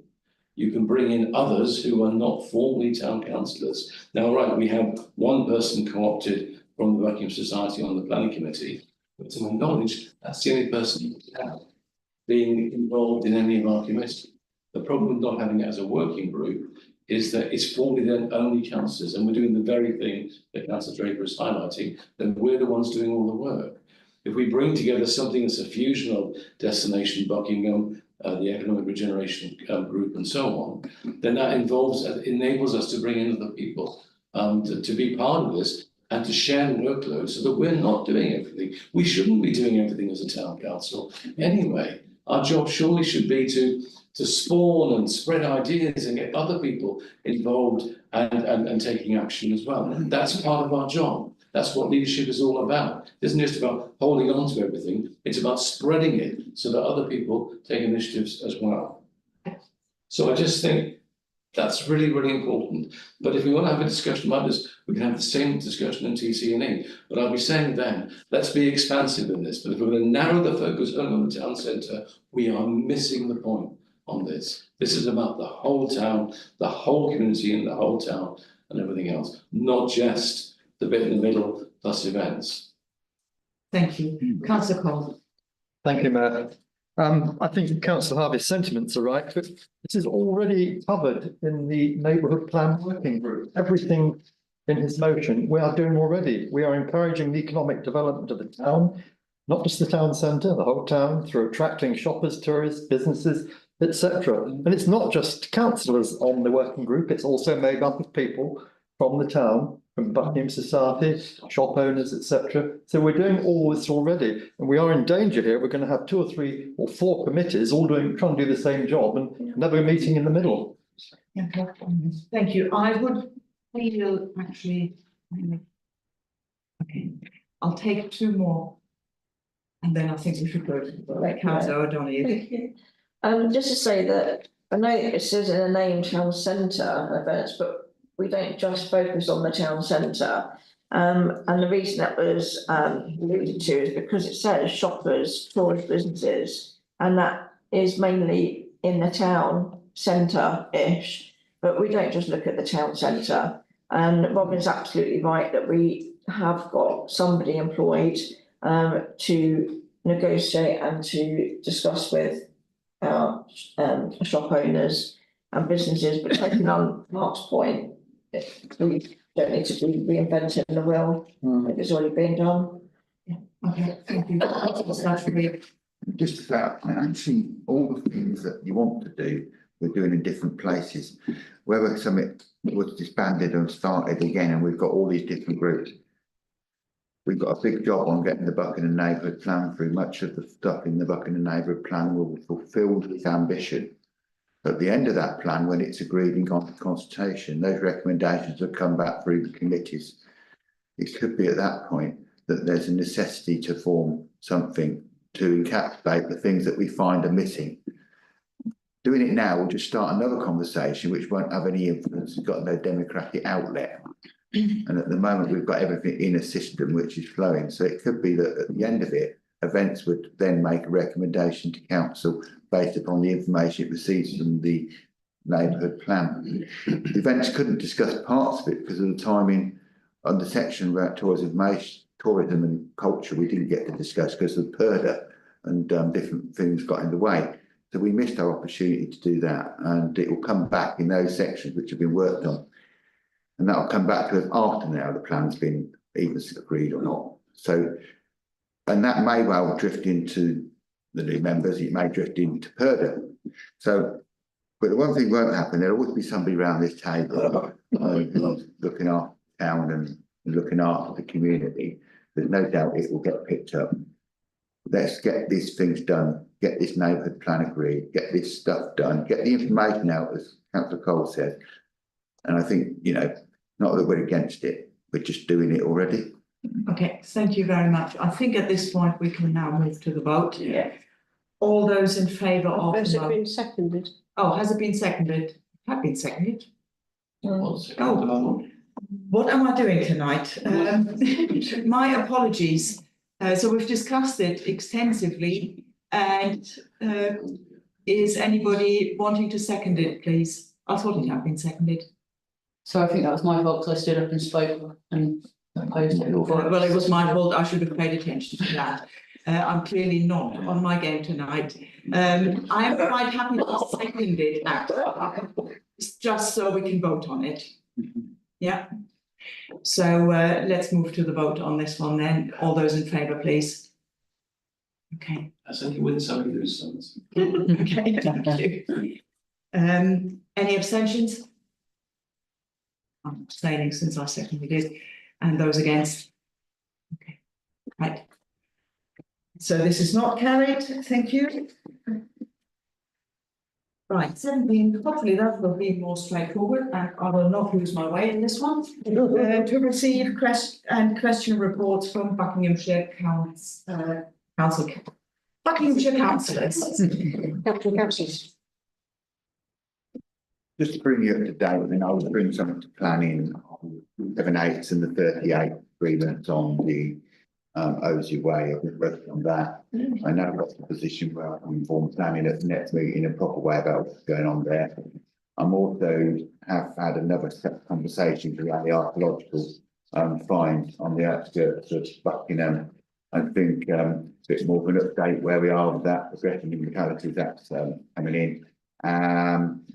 Those things are, I think I'll bring the details to planning so we can discuss them properly. And on the children's services, I think to Buckinghamshire Council, you will notice that that they've got a 10 £6 million deficit in children's service. We also noticed that Buckingham Council has declared a £6 million deficit in adult social care, which there's a consultation out now for 12 weeks, which is really irritating me, because if it had been a 6 week consultation, I could have found some way to question it through the democratic process, but I'm going to be denied that, and hopefully get the opportunity post-election, because the decision is going to be taken in June. But this is about we have people in Buckingham who use that in the Wells Street Centre. What it hasn't defined at this stage, because the consultation's out there, is what service they're going to have permission to replace the service. By law, they have to put in place. So it's all very unsatisfactory. My inbox is quite full of it at the moment. My inbox is quite full with children with special education needs. So on the planning side, we know, because we're all aware of what's happened with the appeal on the outside of Buckingham. That will be something that planning will deal with. And on the Buckingham Council front as well, I'm still waiting, as per now, I've just sent another email to get clarity over the Remembrance Day parade thing. I would get an email back. I think we'd all been asking for that. It would be nice if that was free.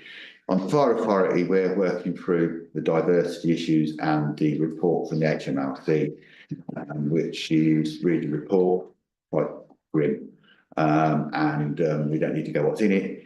I'm looking at it again this week. On the health side of it, you know, that will come up. We've got the HASC last time was about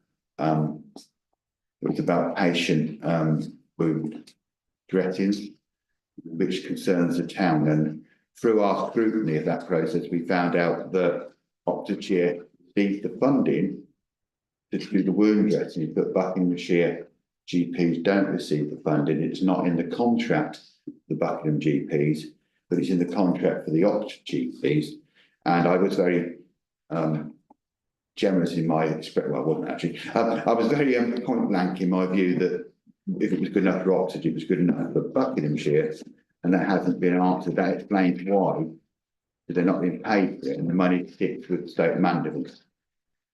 Later in the month, there's going to be a meeting of Oxfordshire and Buckinghamshire, West Berkshire, the scrutiny community. We might get a chance to question it all again then. Council bit is, I will be taking something to council which will become apparent, and there's always the written questions and cabinet questions, of which I provided some to planning. I think the council has changed its tone for some reason. The council seems to be more political than it was only last June. I don't know what happened, but something happened, and now the council's become highly politically charged. As fun as that is, it not always makes good decisions. So I've got any of those aspects there, and the stuff that I think would be better on that I said about, I'll bring to planning with Mark's help, and we'll have a proper discussion about that in planning rather than just say, I know something you don't. I don't really think that's very clever. I would rather have you all being included in that. Oh, lastly, I did today take up some meetings because you will realise we discussed the motion about doing something over drainage, and I didn't want to leave it there. So I had a meeting today, a second meeting, and sections of meetings with officers about surface and drainage in the town. They took on point some of the points I raised, and they're going to do some investigation on the west side. And on the east side of the town, there were some issues which relates to a development where theoretically the town council will take the land over. So I wanted to get into that to understand what was going to happen. I've got all the mappings of it now. But it's about the future, and I'm worried that, you know, if we don't get, I'm trying to get in there to have to say at the beginning of it, because we had this flooding in the town, and many of it was down to maintenance, which I believe Councillor Davis and Anya may have discussed some of these things outside the meeting. I don't know what other members have done. So it was about getting to that, because sometimes developments can cause flooding, sometimes they don't. Where like the Tingit Road development actually worked quite well because it copes with its own water. So I'll bring that to work with Councillor Cole and Planning Clerk on some of those issues so that they can be discussed in a better than tonight. But I have plenty of questions, and I've done some other things, but you've probably heard enough. Thank you. I've attended about 20 meetings, ranging from normal Teams meetings, community board, rural forum, Silverton liaison, the Buckingham drainage board. I can't remember all the others, but meetings become meetings.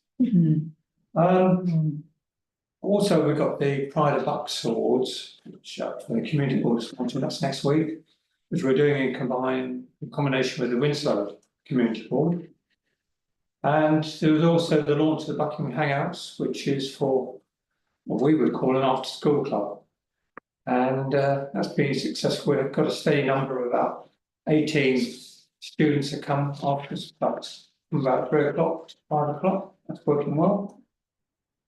I was going to say a little bit about the pipeline. I have been in contact with Buckinghamshire Council.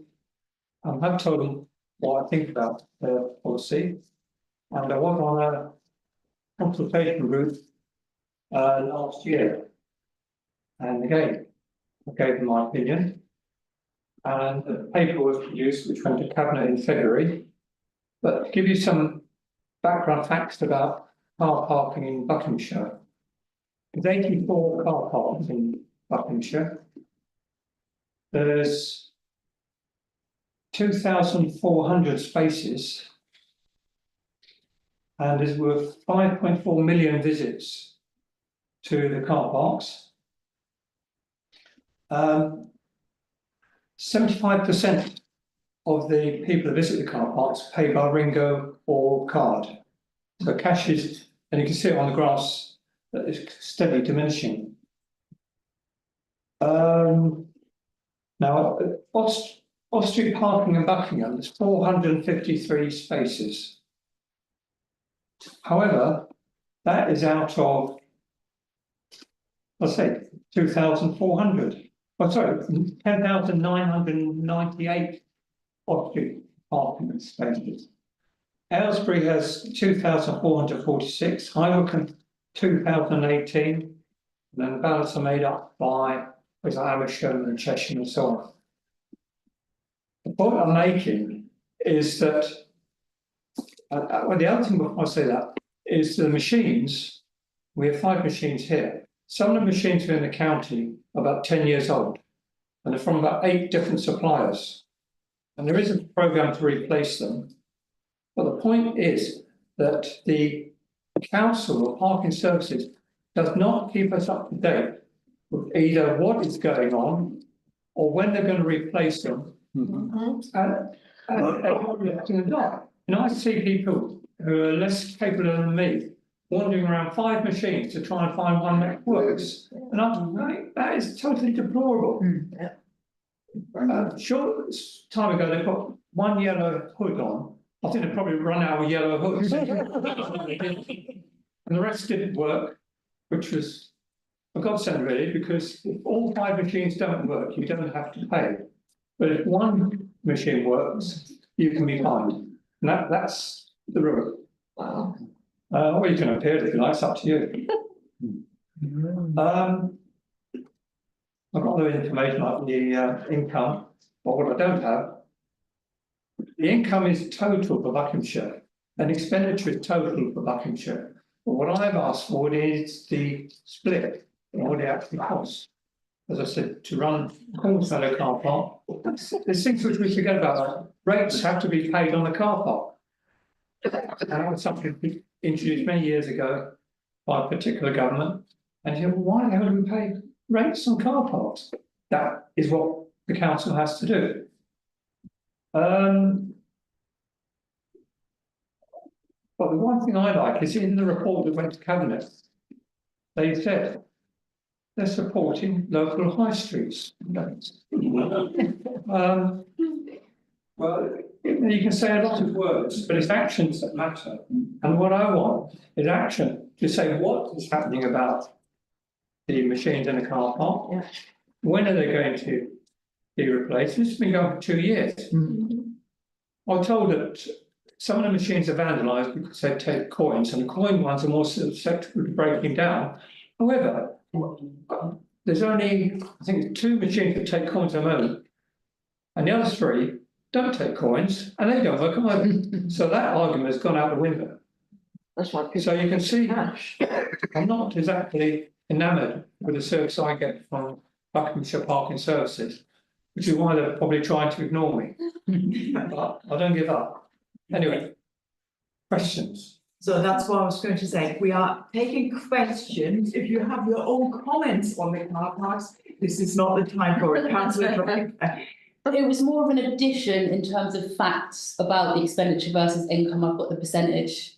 Okay. If that's okay. So, and this is according to the RAC Foundation. They conducted a study across 311 borough councils across the country. And in 2022 to 2023, Buckinghamshire's expenditure, parking expenditure, as proportion with income, was 109.9%. So they spent more on parking than they received income. And just in comparison, Milton Keynes was 26.9%.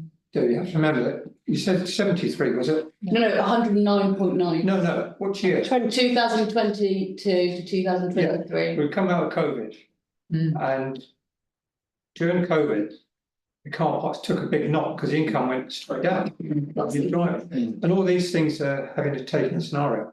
But what we want are more accurate figures. Figures I get is from the last parking survey, which are the figures. Let's not debate facts here. No, So thank you. I think it was in the order of Councillor Davis and Councillor Harvey. Thank you. So question number 1 is has it been investigated whether the flooding in Cornwall's Meadow car park has anything to do with the machines breaking? For a start off. But I think it might be a relevant point to look at when they do replace the machines. The other one question is if you can do have any communication with Councillor Broadbent, can you ask him to reply to me on the subject as well, please? I didn't actually contact Councillor Broadbent. I know he's a cabinet member. I went to the offices instead. Thank you, Councillor Harvey. I'd like to know whether Councillor Wood, you thinks it would be worthwhile writing to the cabinet leader and leader of the council that we want machines working and when we're going to get new ones. Would there be any point writing a letter from the town council with that in mind?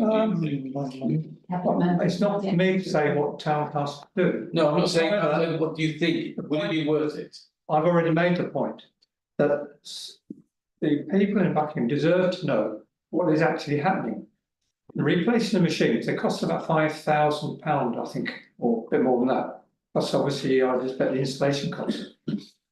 One thing I would like to ask, and I'll have a show of hands, one of the proposals had been all parking machines become card only. Now, I have my own personal opinion. What do people think? In Cornwall Meadow, should all car parking machines become card only? No. Not yet. No, Not yet. No. I think I would prefer card to having to use the phone and apps where they charge you more. So, but preferable would be coins and card. Yeah. But not the phone app with number and get the download apps. Yeah. Right. So I have an issue with, and it's in Western Avenue car park, there is no facility to use a machine to pay for your parking in Western Avenue car park. The only way you can do it is via the app, and it's costing you the extra 15 pence on top. Now, my issue is if there is no other way of paying, the council should be absorbing that cost because somebody had done a bit of digging and there was a post on Facebook the other day to say that this is not money which Ringo are charging the council. the council are making another 15p on top, basically. Yeah. I don't know whether the council's making it.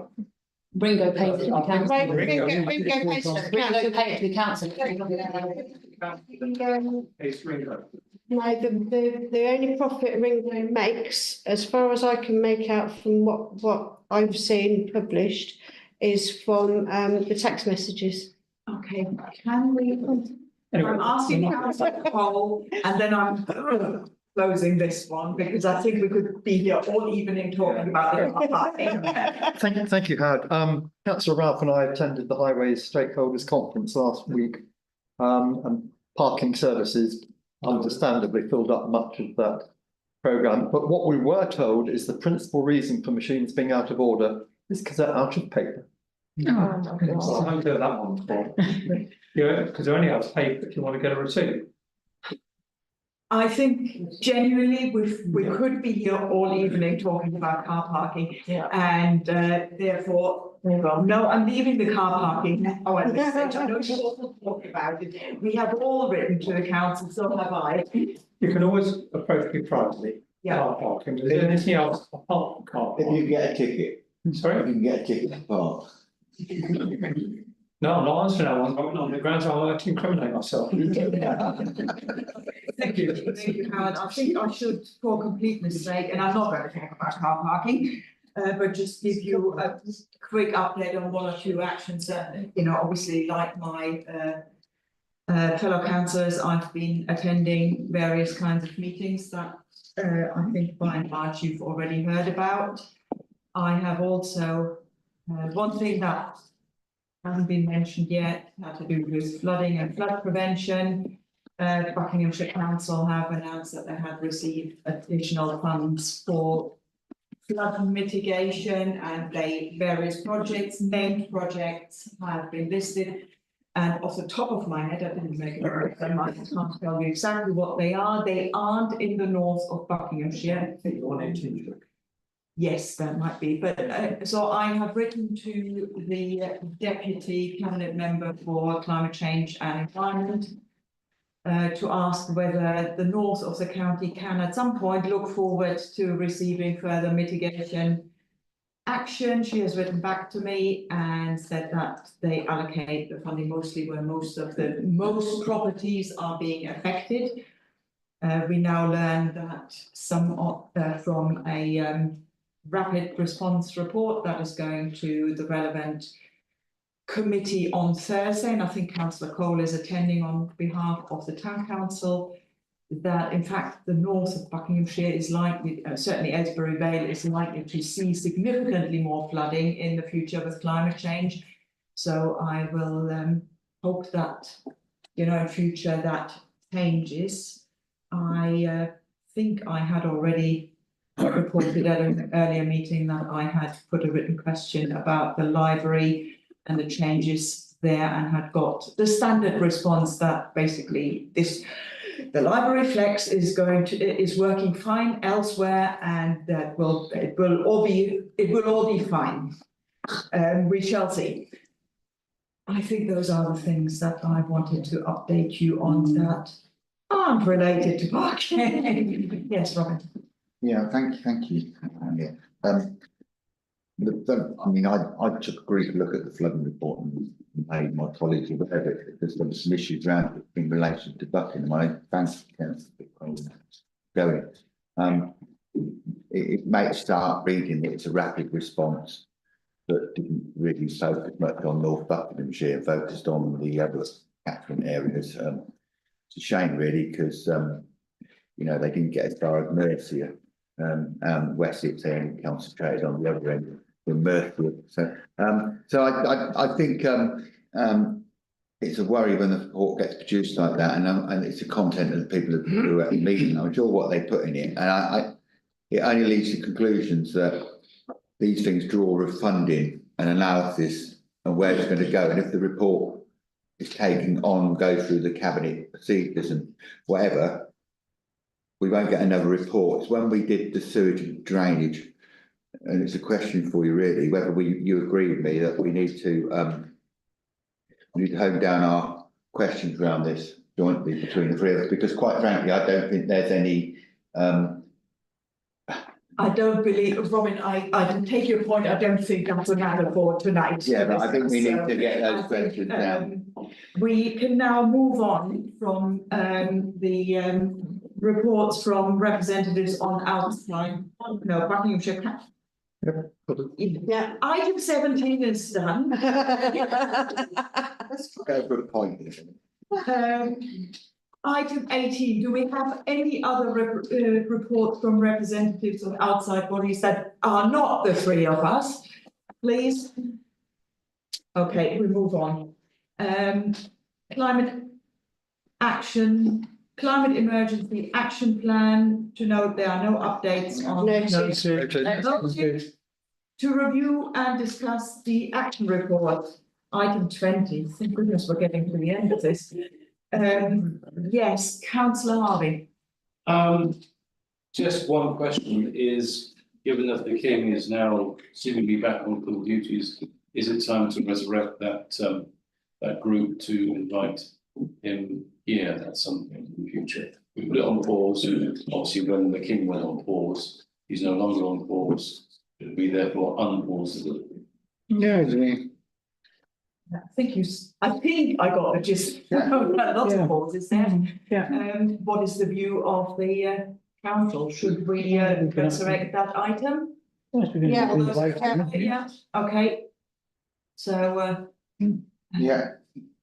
we will at an appropriate time, not too distantly in the future. Probably the easiest thing if I bring something to the next full council to discuss.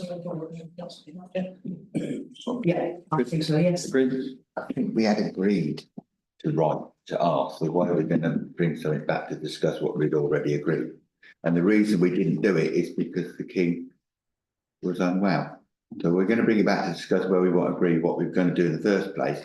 Why we're just going to do as was suggested, unpause the pause, which is right to ask a group mayor and then just move it forward, which can just be well. I'm sure that he's itching to get to Buckingham, and I expect he really would like me to let, because I'm sure he wants to meet us all and renew our acquaintance and old times past.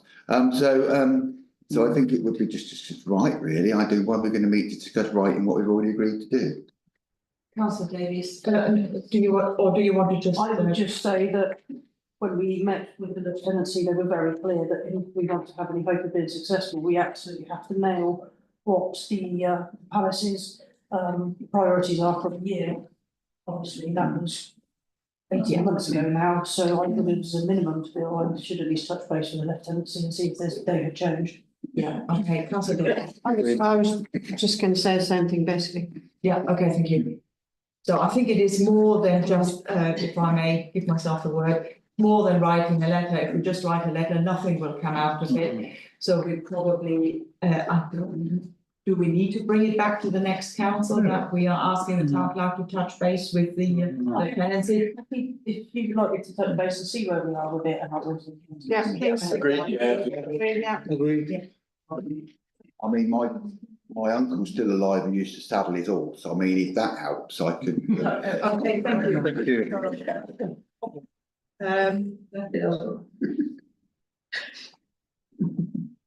You confused me anyway. I Thank you. 21, please note the mayoral the functions that the mayor and the deputy mayor have attended. Noted. And thank you. Chairs. Can I just say that I really enjoyed the events at Hampstead? I'm glad you did. Did very well. Chair's announcement, I think I might like to use this spot on the agenda just to thank the Councillor Ahmed and the diversity group in its full title for putting on the Black History Month display in the library. I think that was a great initiative, great effort, and it looked brilliant. So thank you very much. Thank you. You're very welcome. It was both myself and Councillor Gatesley who put up the display. Yeah, I don't know whether it's appropriate to say anything, but I did confirm with the librarian involved that they removed the items and they're ready to be collected from the library. And we also need to remove the display from here, I think. We've had members of the public asked to put a piece of remembrance art in the window. Yeah. Which Adam is arranging, we'll collect that and we'll stop them there. But we need to keep that stuff as well. Understood. I think it's another case, thank you for being done that and other people, what our library can do. How flexible it is without having library flex.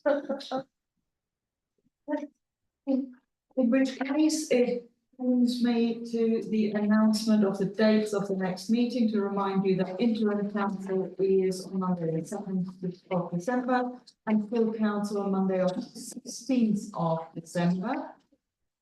I would now ask whether council is in agreement to move to private section for the next 2 items. Thank you. At that point, I will have to ask Catherine to make a vote.